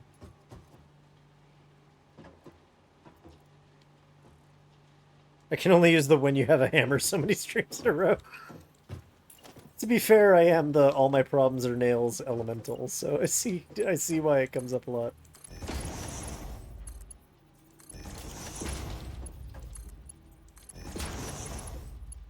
It's the same with like I did a little bit of bookbinding this spring, so like now that I'm unemployed but also still need notebooks, my brain is like, well, why don't we just why don't we just hand roll?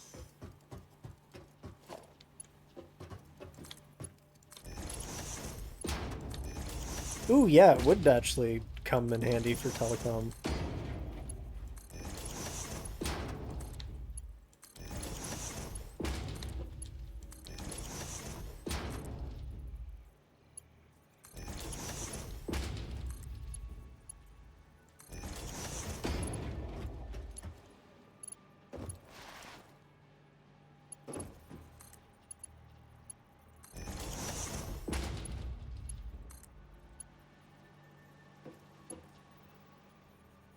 This minor. Transferable skills are the best kind. Yeah.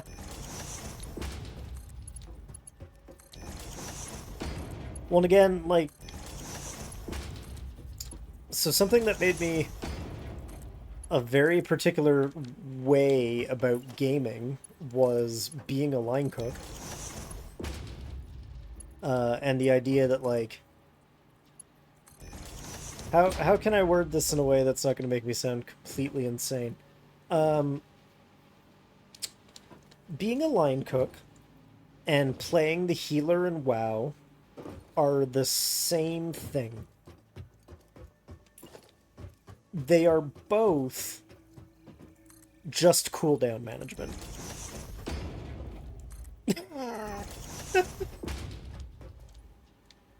Like, I wish I could say that that was a sarcastic position, but I genuinely hold that, like, the difference between a line cook and a good MMO player is just what kind of cooldown you're managing.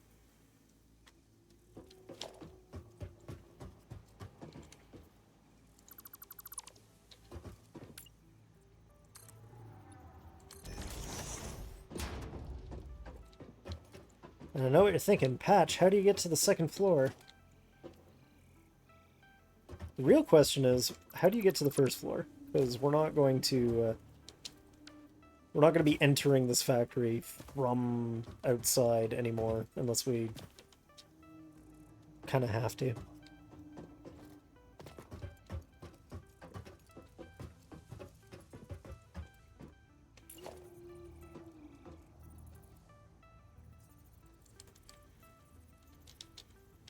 It's me, aren't I? I'm the other object.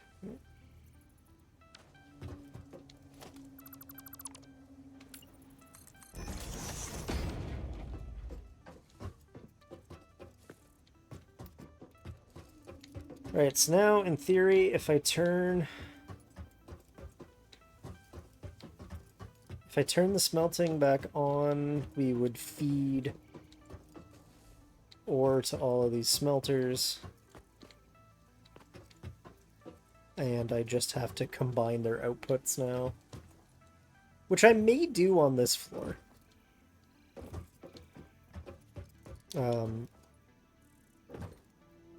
Question is, do I want to build them up in this direction or the other direction? And the answer is going to be, is this pillar in my way if I come over here? And the answer's kinda yes. Damn it. Alright, we'll build them the other way.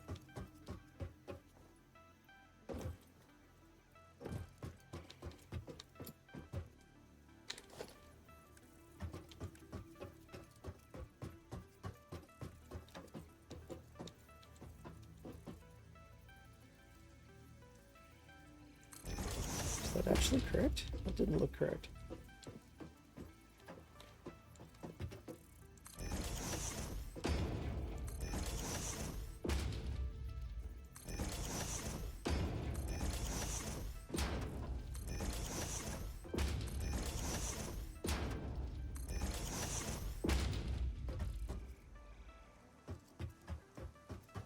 Oh, I forgot paint. We're going back downstairs to paint.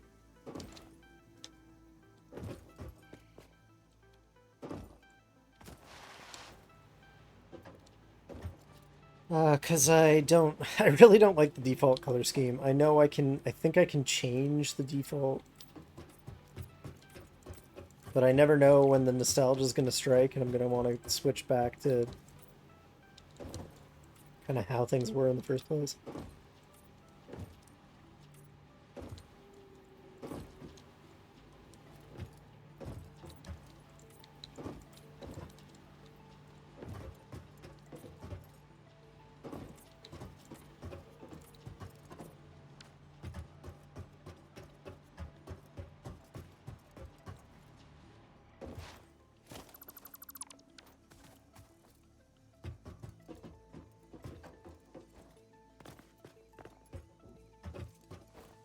Okay, so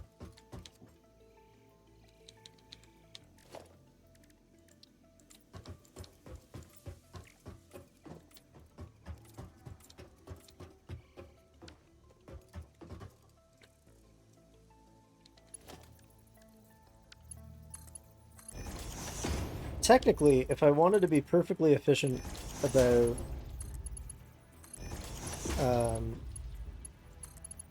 belt material usage, these don't all have to be Mark IVs. But it has to end at a Mark IV? The hell does that sound? It's me. It is my own footprints.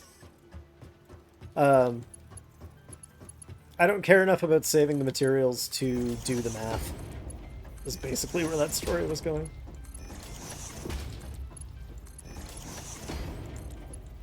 Even if the factory kind of stalled out, we have more of a lot of this stuff than we need.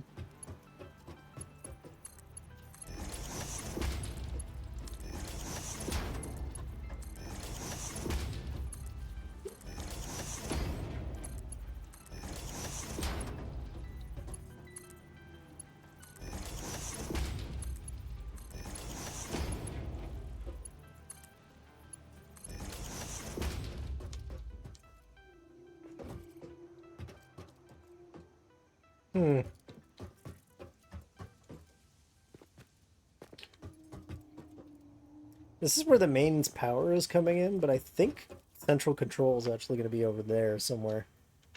Maybe build it up over the cliff a bit.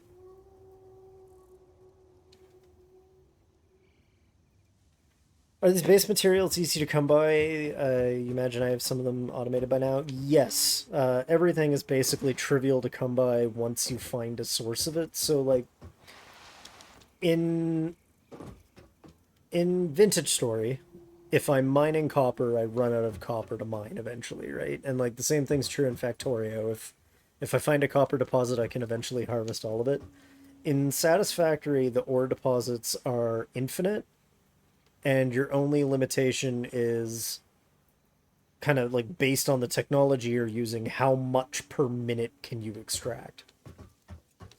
And you know, while I was working on all my other factories, I had all my earlier factories just cranking stuff out. So I actually have so much stuff that if I transport it back to my logistics base, it just starts getting mulched because I don't have enough room to store it all.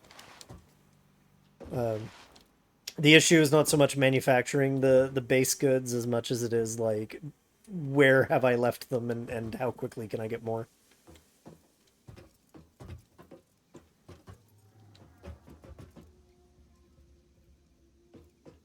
Yeah, I'm just gonna run it across in one pipe, I think.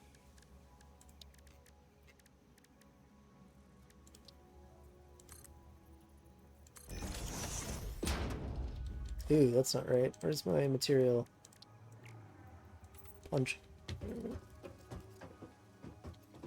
Oh no, they were the, where were they? Hold on. Oh no, I've been using these. Okay. Interesting. Oh, I have not been consistent. Alright, we're gonna have to do a general trim pass at some point.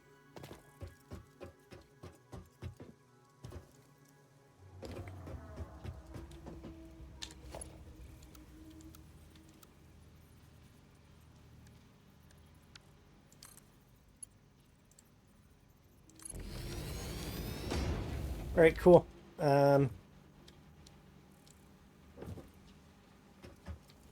I'm debating now order of procedure.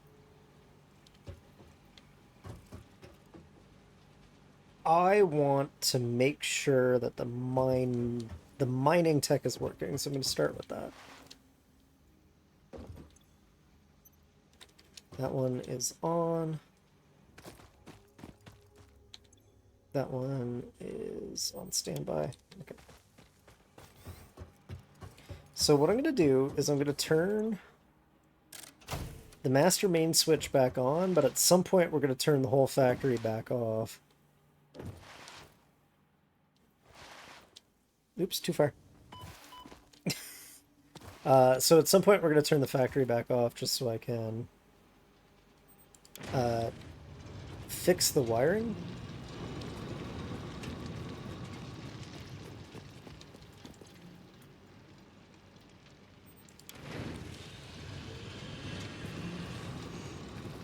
Because I like having, with my factories, I like having the one sort of master breaker so that I can turn the whole factory off from anywhere. Well, anywhere that I have another one of those master breakers. But I like using the cheaper switches to like turn off sections of the factory for maintenance or whatever. Again, that's that whole balancing expediency versus like what makes the industrial design part of Brad Patch's brain happy. Right, so this was expected. Because of the way that I've done the belts,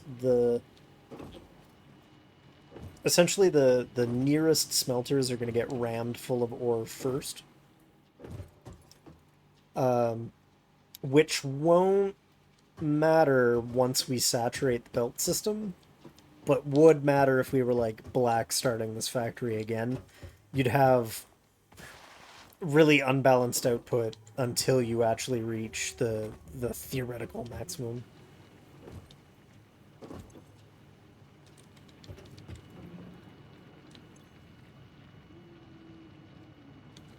And just to make sure this is a single proof of concept, I'm going to put one up. Just to make sure it's actually taking ore, and it is. Okay.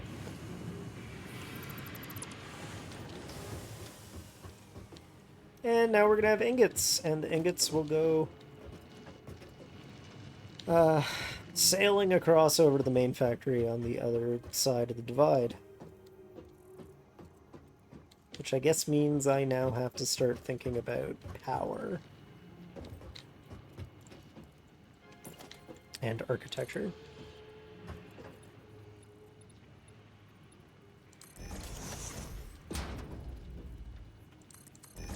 And access. How do we get into this building? From where?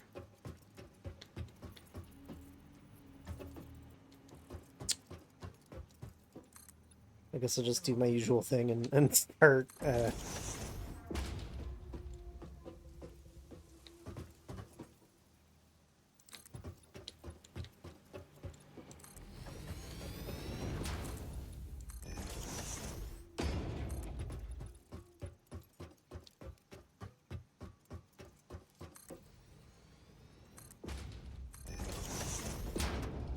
Stairs in the southwest area, probably for the best.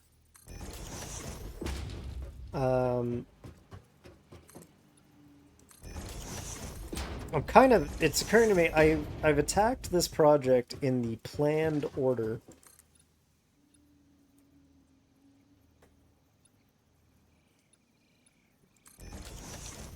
But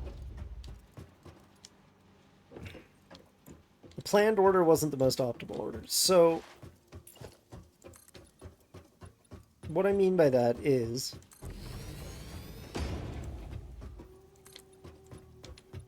I should have figured out where I was going to put the master switch room first.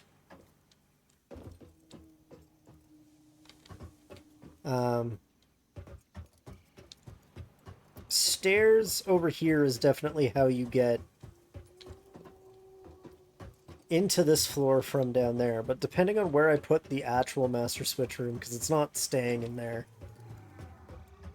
is going to kind of depend on how you access this room. I'm thinking of a pedway across that way now.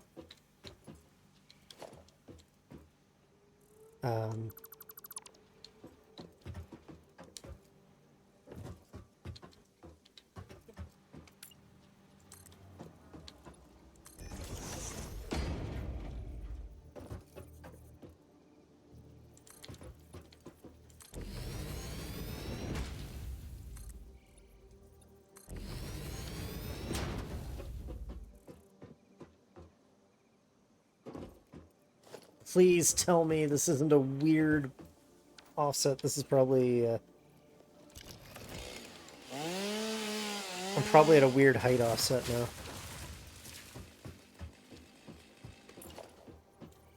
Damn it!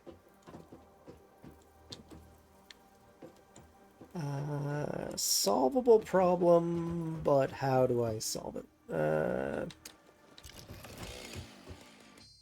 I think the easy way to solve it is going to be to rebase this area on that foundation height. Oh yeah, because I'm off by grids too. Okay, so... Yeah, I mean, I could just plunk a ramp in and let them clip through each other, and that would work fine. But I'm offset. These grids don't align this way, and they also don't align vertically this way. They don't align horizontally, and they also don't align vertically, so I'm probably going to tear these foundations out, which is fine.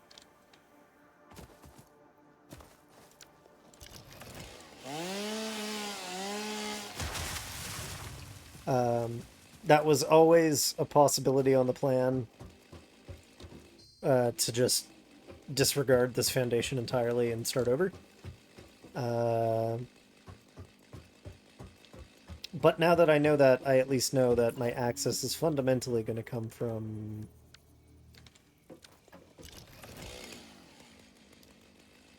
this direction. I'm just going to clip in some lazy stairs for now.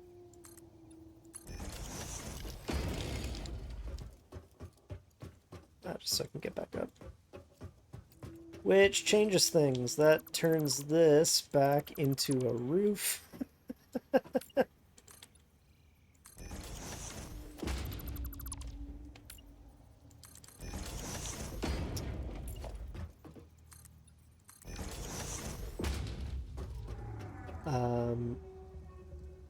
And that also sketches me out about using this power pole at all. But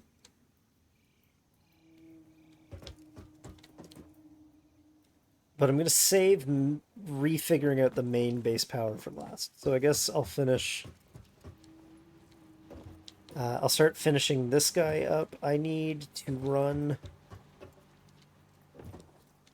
something I can hang conduit from. For the power for these smelters. I also need to route this stairwell down here, which is easy enough to do.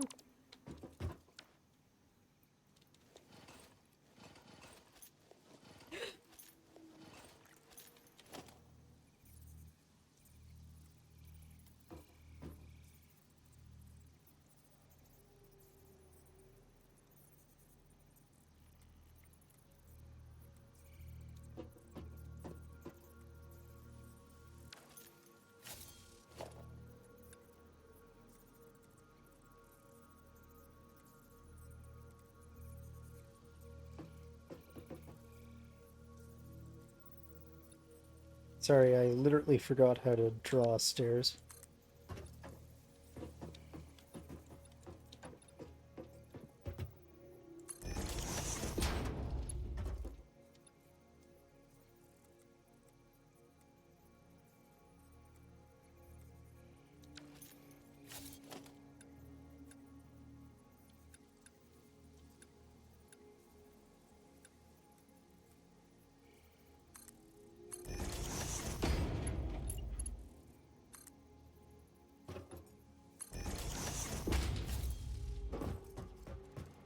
Yay.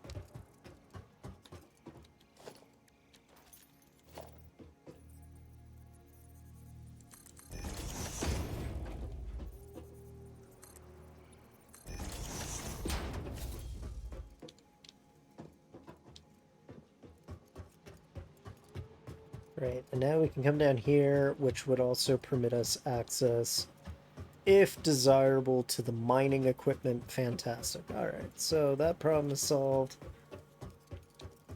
We still need to do power for the top floor, a roof of some description, and lighting. And other decorative hoo-ha.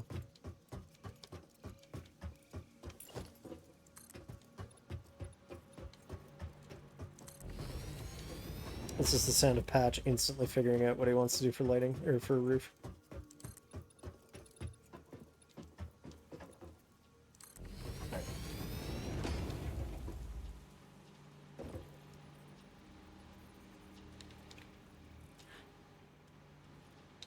I need my beams. Where are my beams? Maybe I want beam supports. Ugh, I want to get on top of one of these smelters. Is there a ladder? No, of course not. All right.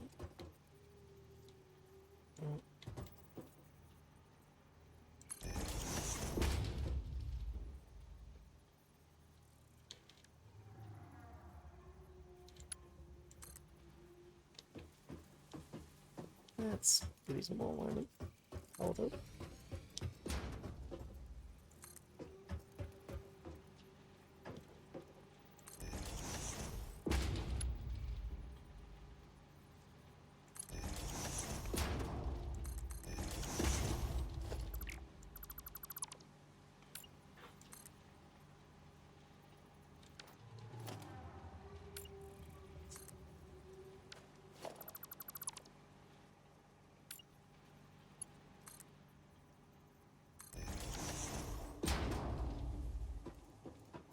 Now, I know what you're thinking. That probably looks really stupid, but I'm going to make it look even worse.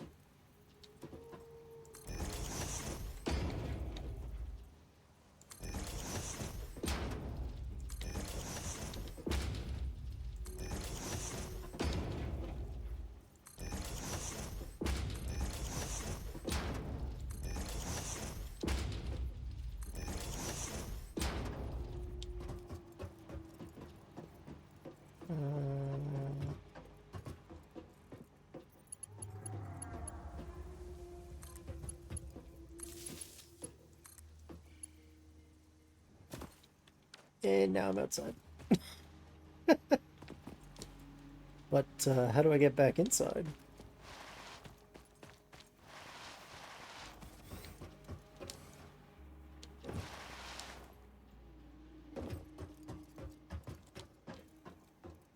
I don't think I brought any of the things that you would normally bring to deal with lighting with me.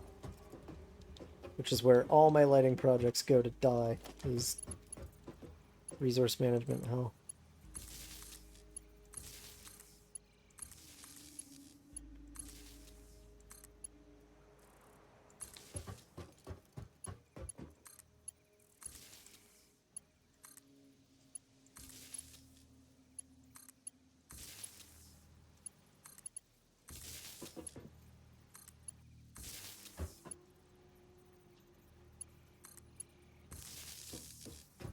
Oh, I didn't bring any of my signage stuff with me either.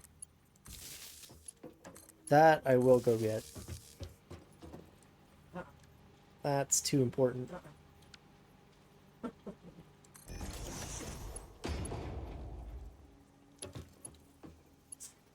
Very good.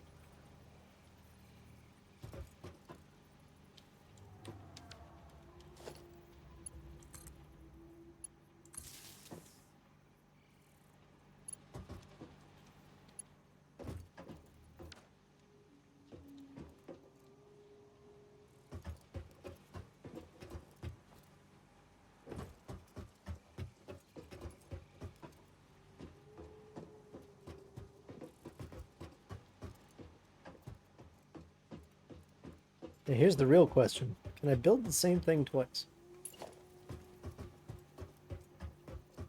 Do I have the technology?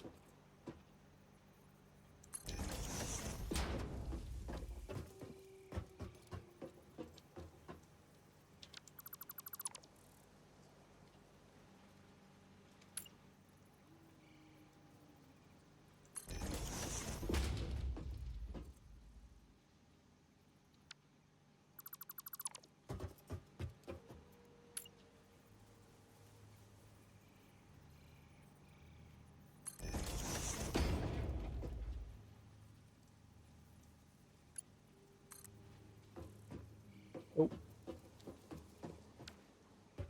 Patch, you missed.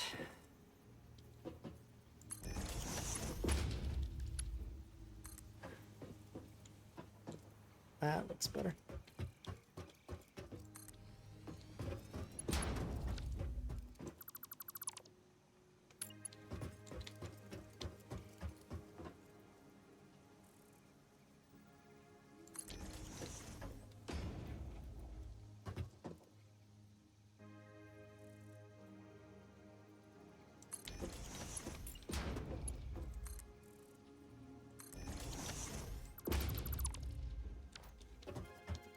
Alright, not bad, not bad.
Now some people go had to feed and water the upstairs neighbors' organisms. Good.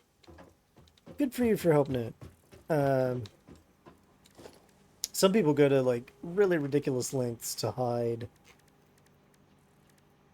uh, hide their cable management, basically.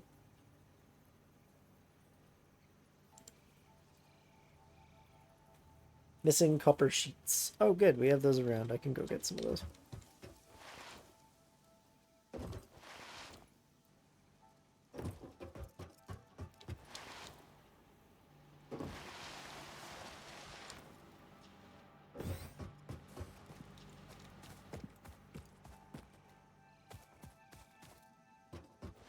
Cable management is fun in Fallout 4. I've actually never had to deal with much of it for all the Fallout I've played.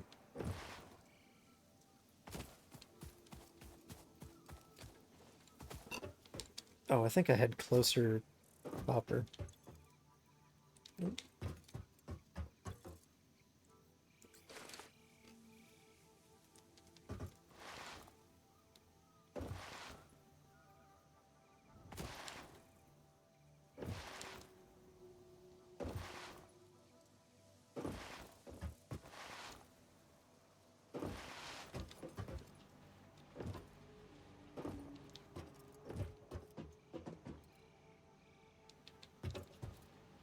You like lights and turrets.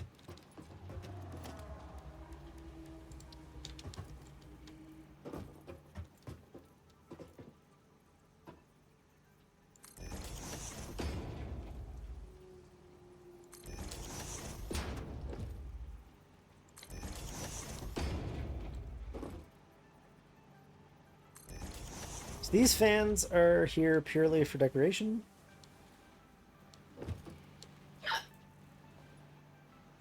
I am just installing them for the sake of make base look pretty. Yeah, airflow isn't really modeled in the game, which is a shame. It should be. There is like airborne toxin hazard, so you would think that like it would be cool. You'd think it would be cool to work with that, but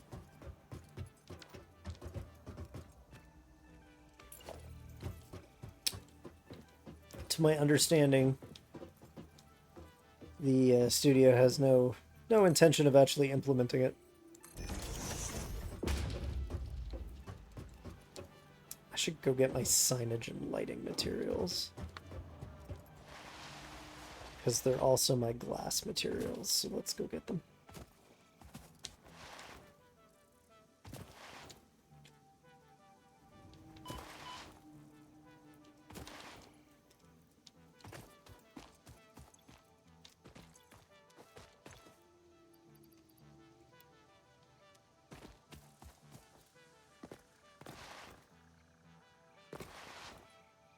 That ladder placement wasn't very OSHA compliant. Yeah, my construction sites are rarely OSHA compliant. And my finished bases aren't much better.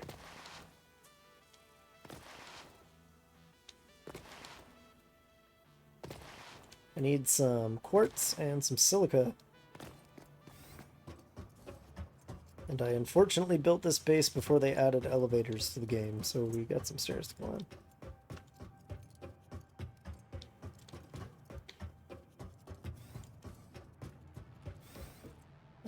Have I gone too far? I've gone too far.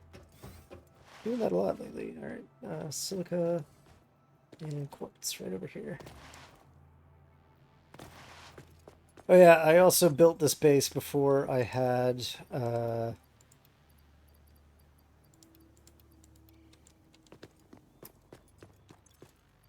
am I trying to say? I built this base before they changed which version of the Unreal Engine they were using, and made it so that it's so dark. Before, there was a lot more just like general ambient lighting. But now, this is what my primary base looks like at midday. So I'm gonna have to go around and add lighting to this too.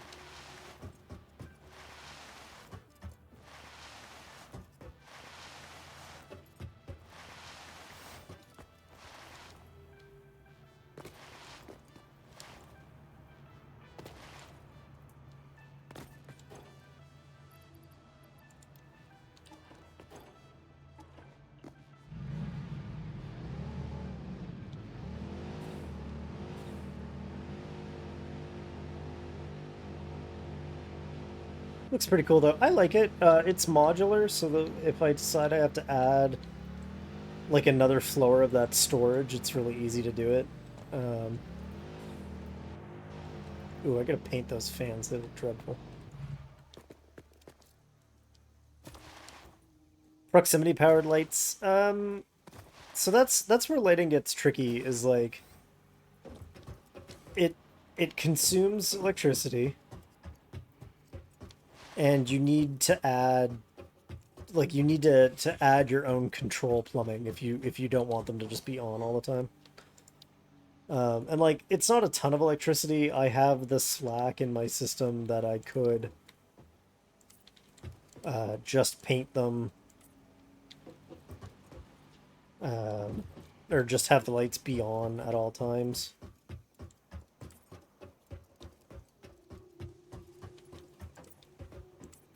Or I can even have them so that like they only come on at night if it's appropriate to do. The computer factory has probably my most advanced lighting setup in it. And it's all like I can turn on lights for individual buildings, I can change what color they are. Are there pressure plate systems? Not that I know of. There is some like later game tech I haven't actually unlocked yet, so maybe there are, and I just missed it. Windows are also a timeless answer, right? And that's exactly why, like, with this building, I'm just installing, like, just blanketing. I'm just gonna blanket it with windows, maybe even glass sections of the roof, and then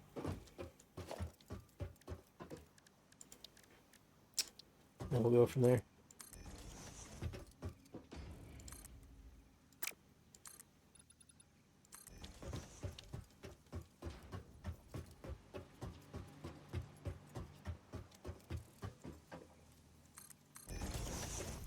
Plus, like, they could send power to only the lights you need. Yeah, that would actually be a really cool idea. And I'm sure, like, this game is one of those games. It's like a really rich modding community, so I'm sure someone somewhere has already started the work that needed to make that happen if they aren't just already in the game. Let's see, what roof do I want?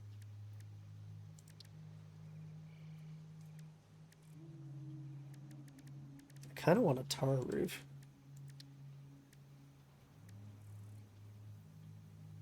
And I guess I'll start with the 4-meter sections so that I don't immediately fall down and kill myself.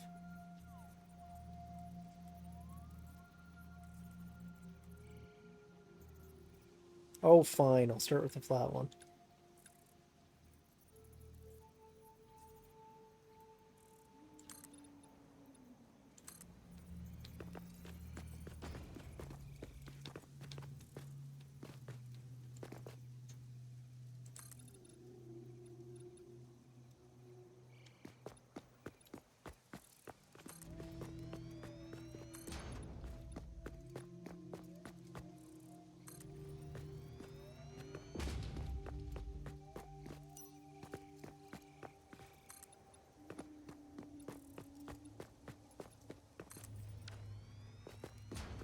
Whoa, this isn't a very good texture. It's really janky.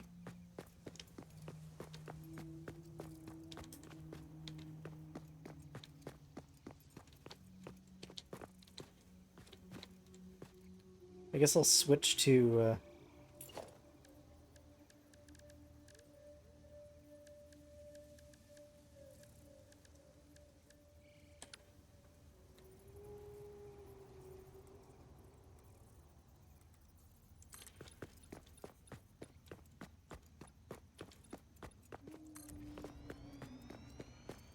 I may switch some of these to glass.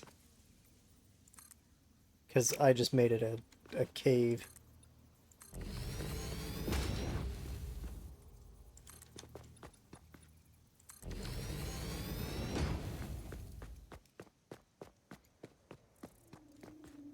Actually, yeah, I'll do this. I'll do the tilted ones. Or maybe not all of them. Maybe I'll do the glass windows all the way up instead of the concrete, and then I'll make the parts of the roof that are, like, I'll do glass coming around the corner too. You'll see what I mean.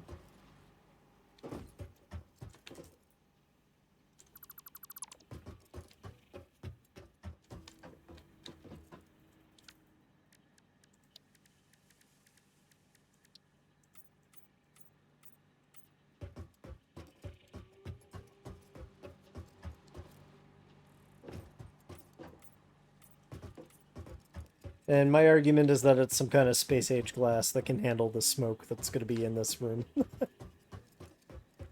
Without getting all shitty like a Victorian train station. Alright, now we need a window.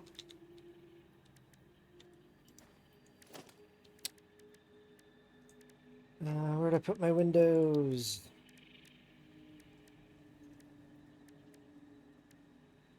Ooh, some of these are new.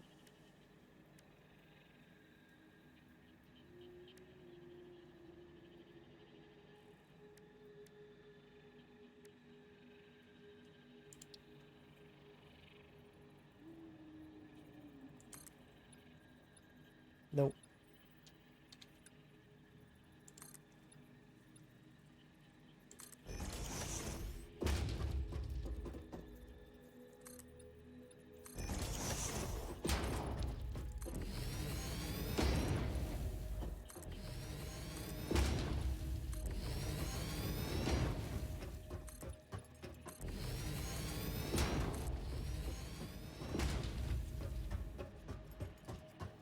Hey. As is tradition, since I've apparently unlocked new types of glass, that's what we'll use for the base. I think it looks neat. We all know that hexagons are the bestagons.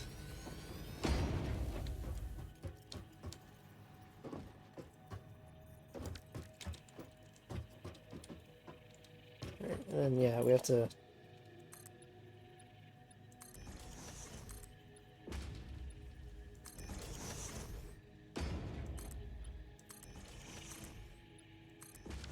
extend it down.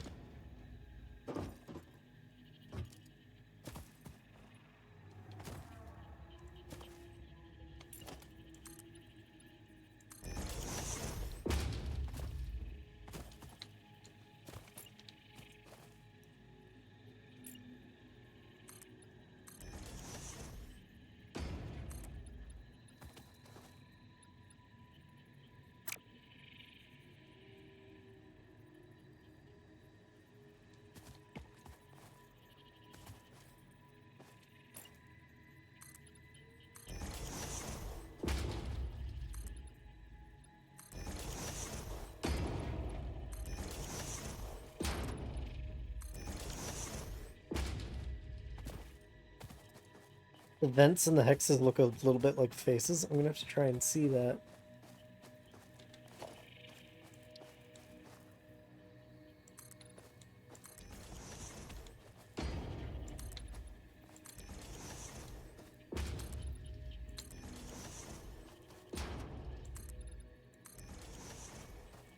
Oh yeah, I kind of get it.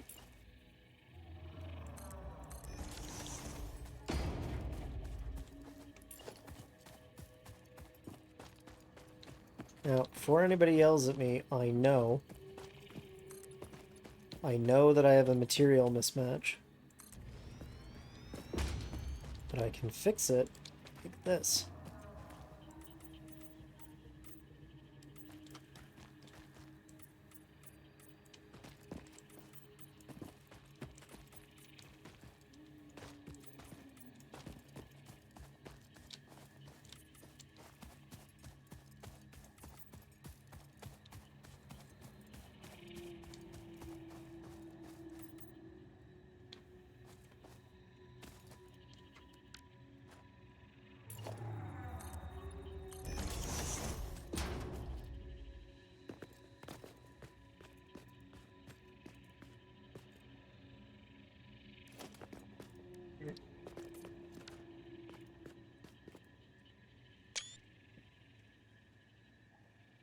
Oh, you need a way in on the first floor. I technically have one. I can get in from that little entrance by the mines, but it's the first floor entrance for this part of the building is not really a priority. Like, it's not the main mode of egress to get in. I guess now we have to think about lighting. And we have to make that decision. Does lighting get its own separate power system or not? And it probably should, right? Now, actually, to some extent, I can get some lighting from just putting signs in the room. But it's not much. But, like, this is dismal. And it's not going to get too much better in daylight in here, so...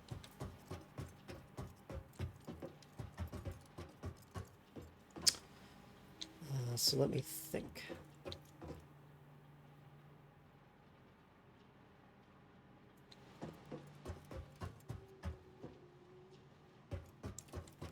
Separate if the light is only needed once in a while. Yeah, the light be in here would be, like, exceptionally unusual. I actually have an idea for that. Let's... How do I get upstairs?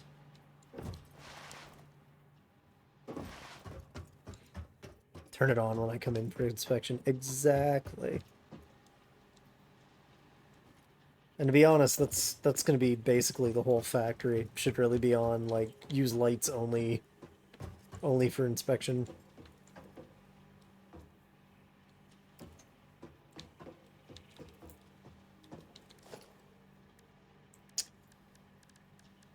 So I guess, yeah, let's get them in. I think they live in...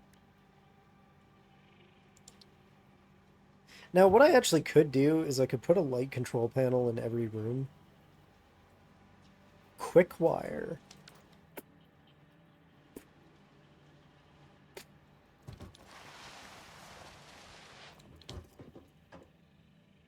All the quick wires over there. Shoot. Alright. Go get the Jeep again and go get some quick wire.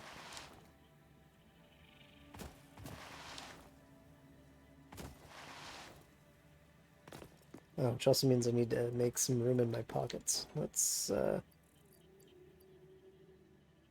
guess stash that. We don't really need it.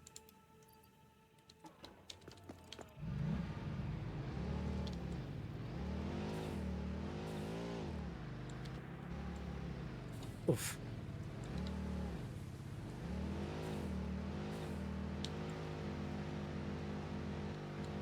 You thought quickfire was a quality of life tool? It sounds like that, doesn't it? There's also there's another item in the game called automated wire, but that's just like an end game trophy item. It's not actually helpful. Fortunately, I have a ton of quick wires somewhere. Motor pool logistics, one more floor. Control and storage. Alright, so...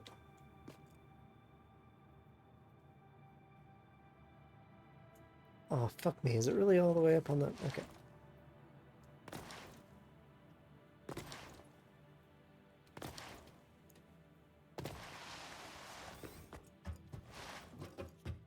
Auto routing for wiring would help everybody unless you had a specific reason not to use it.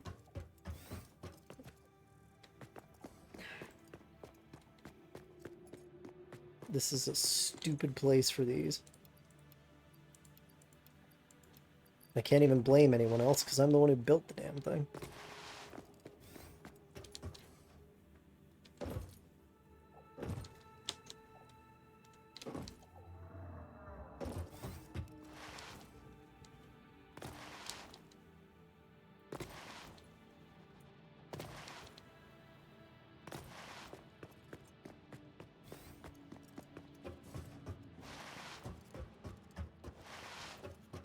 So I guess I don't need... One of the things that made doing the lighting setup for the computer factory time-consuming was that I centralized it, but I don't have to centralize it.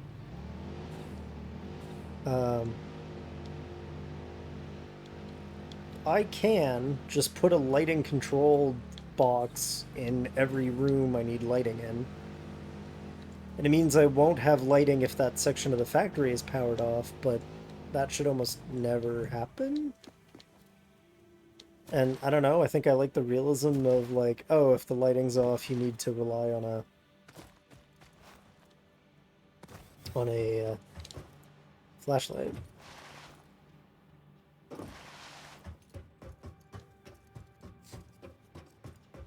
You'll see what I mean in a minute, I think.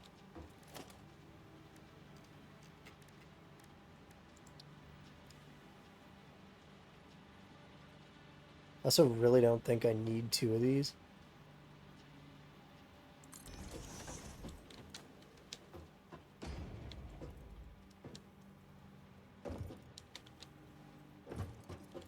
Like the lighting from these is genuinely harsh.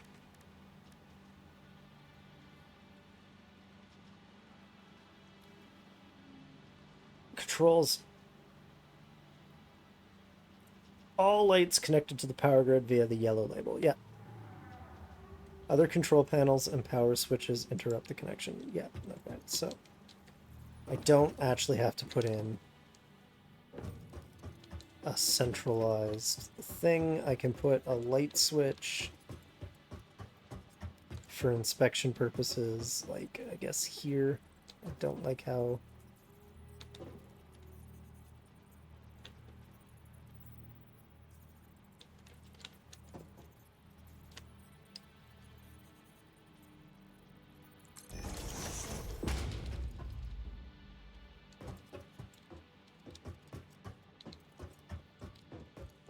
it's not visible clipping through the wall. I'll take it.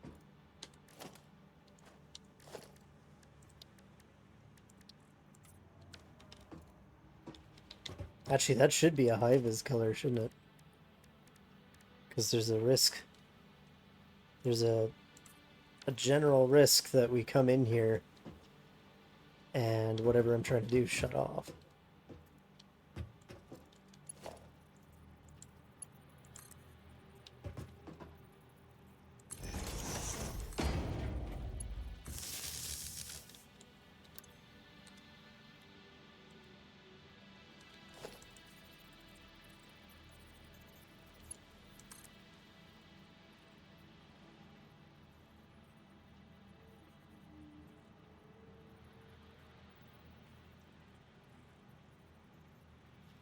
So there are tricks you can do to hide wiring inside of walls. And in a lot of my factories, I do that.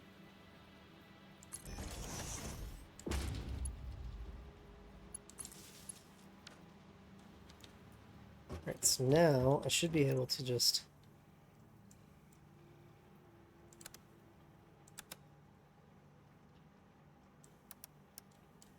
Oh, I have to hook it up to actual power. I'm going to regret this, but it's only temporary.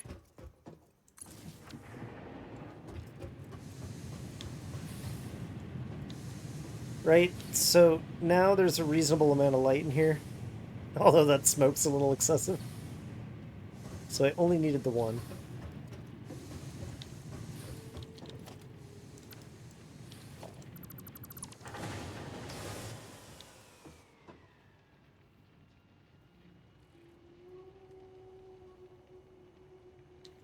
Um,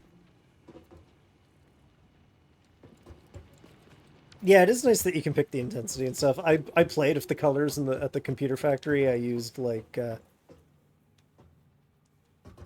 um, what's the terminology I want here? I used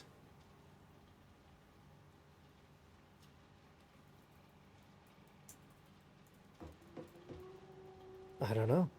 I don't know what I used.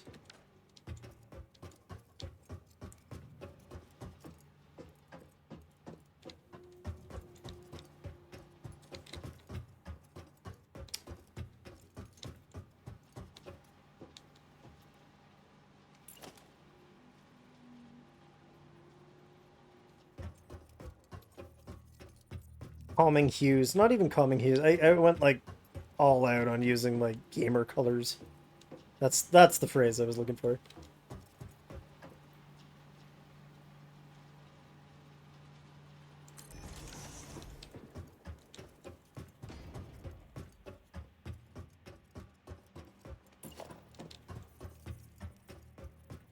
You know what? The more I'm working on this, the more I know I'm going to get mad about that light switch placement and the cables being visible.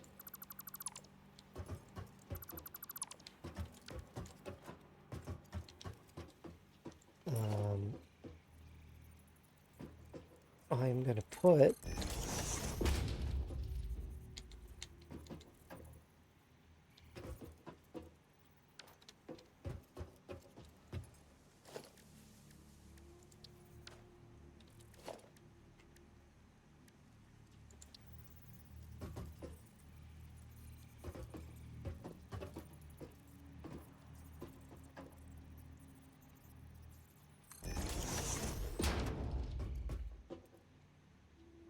No, now it's visible through the wall.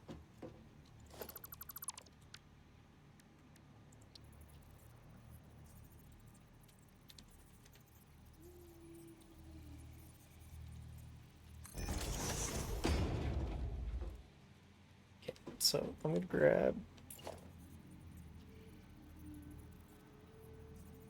I'm still kind of mad about that.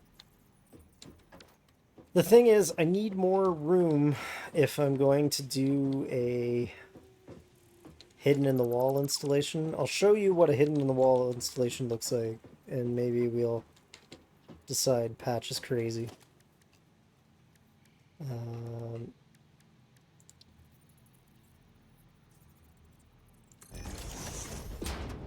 Patch might be crazy.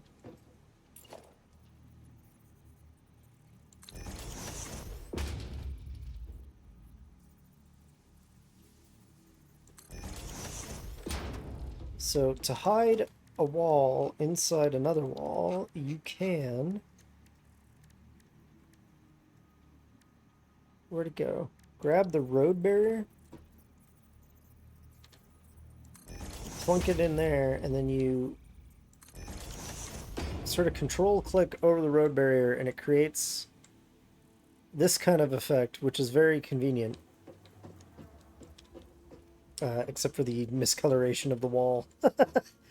And what it does is it lets you like embed you have this very nice narrow passageway now that you can embed your wiring in. The problem with that strategy being that it sort of necessarily makes the area you're working in feel more cramped. But like if I have a feeling that if I just put a door and I use the side door, that doesn't feel too bad.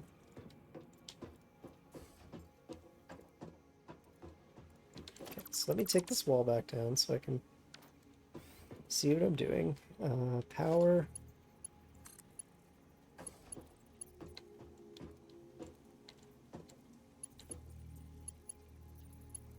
Generally to that one. what I said?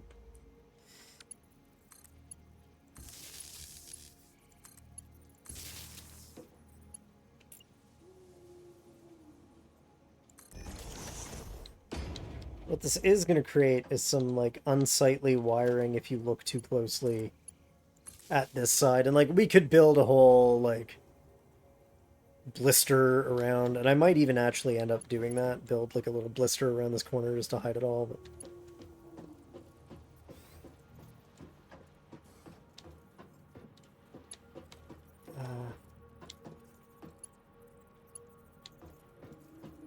which one is it? It's not this one. That one? Yep.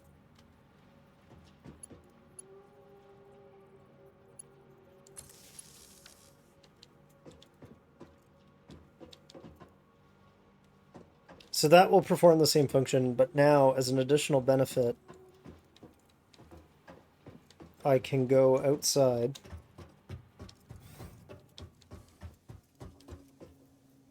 and extend, like, grab one of those and stick it there-ish.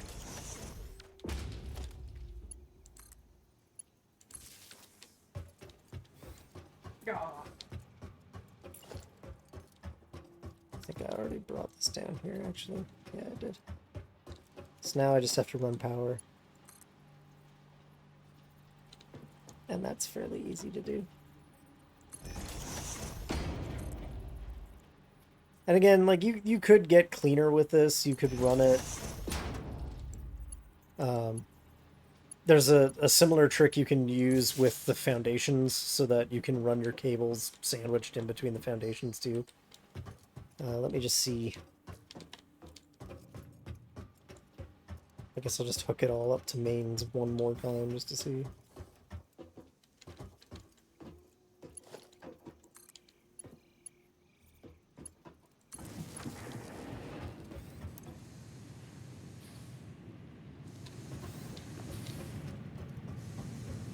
Okay, that makes it very bright in here, especially in the daytime. And that makes it reasonable in here, too. So yeah, we'll go with that, I guess. And then, just as an added test, if I really want to, I can put the lights on standby.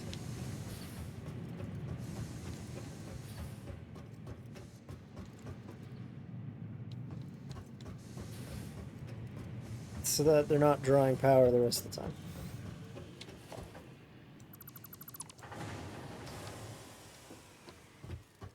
And we can spruce this up and hide it better when I run the actual control electronics, because none of the wiring coming in right now is permanent. So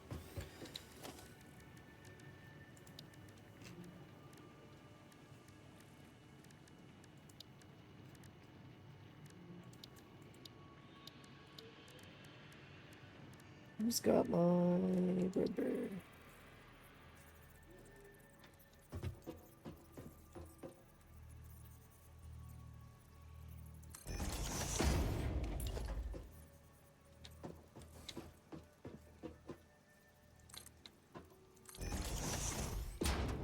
That was always going to be true.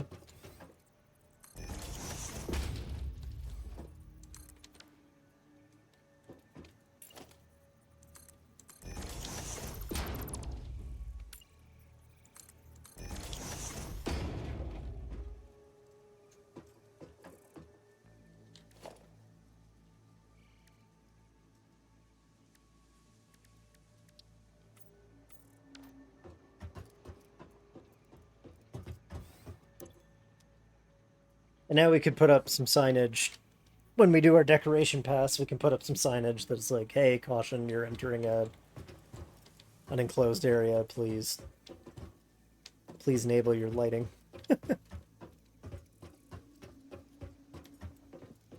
Okay, smeltery is officially finished. The question is whether I want to proceed with any of the other tasks. Because it's Getting close to Patch's bedtime.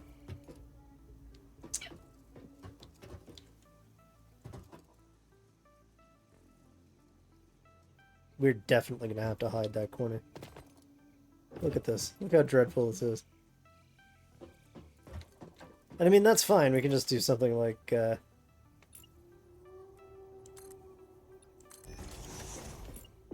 don't know. Something like this. Just build a blister around it to protect ourselves. It's also a weird corner. Like, I guess you could probably technically see it from the road down here.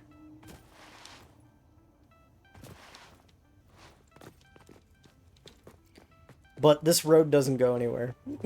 So you're almost never going to be over here unless for some reason you have to drive out to the coal plant. In which case you're probably already mad about stuff and not looking at the factory itself.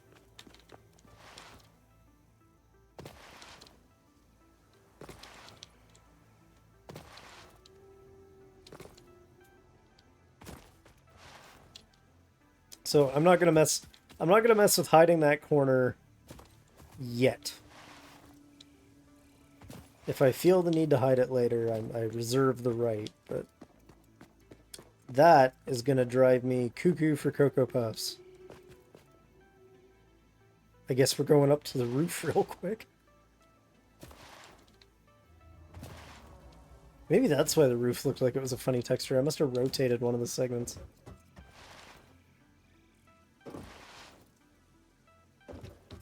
Oh, how does it look on this end? Aha! Okay.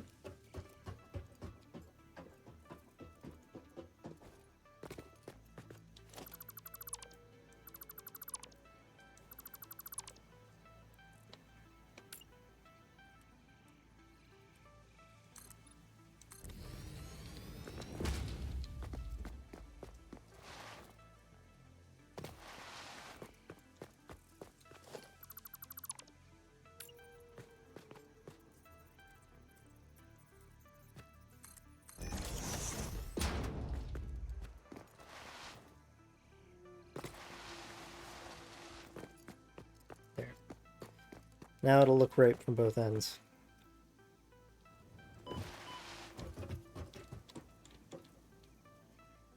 Alright, so that's the iron smeltery bolted in. There still needs to be a copper smeltery, which is smaller, but I don't know that I feel like doing it this instant. And then once we have copper ingots and iron ingots, we need to start the actual factory floor itself. And I think in order to do that effectively, I'm going to have to do a bunch of logistics and maybe even some planning. So I think I'm going to wrap it up here for the night, guys. But, you know, thanks everyone for coming by. Thanks for sticking around. And we'll see you all, I guess, tomorrow. I stream on Mondays. So, yeah, we'll see you all tomorrow. Thanks, guys. Have a good night. Stay safe.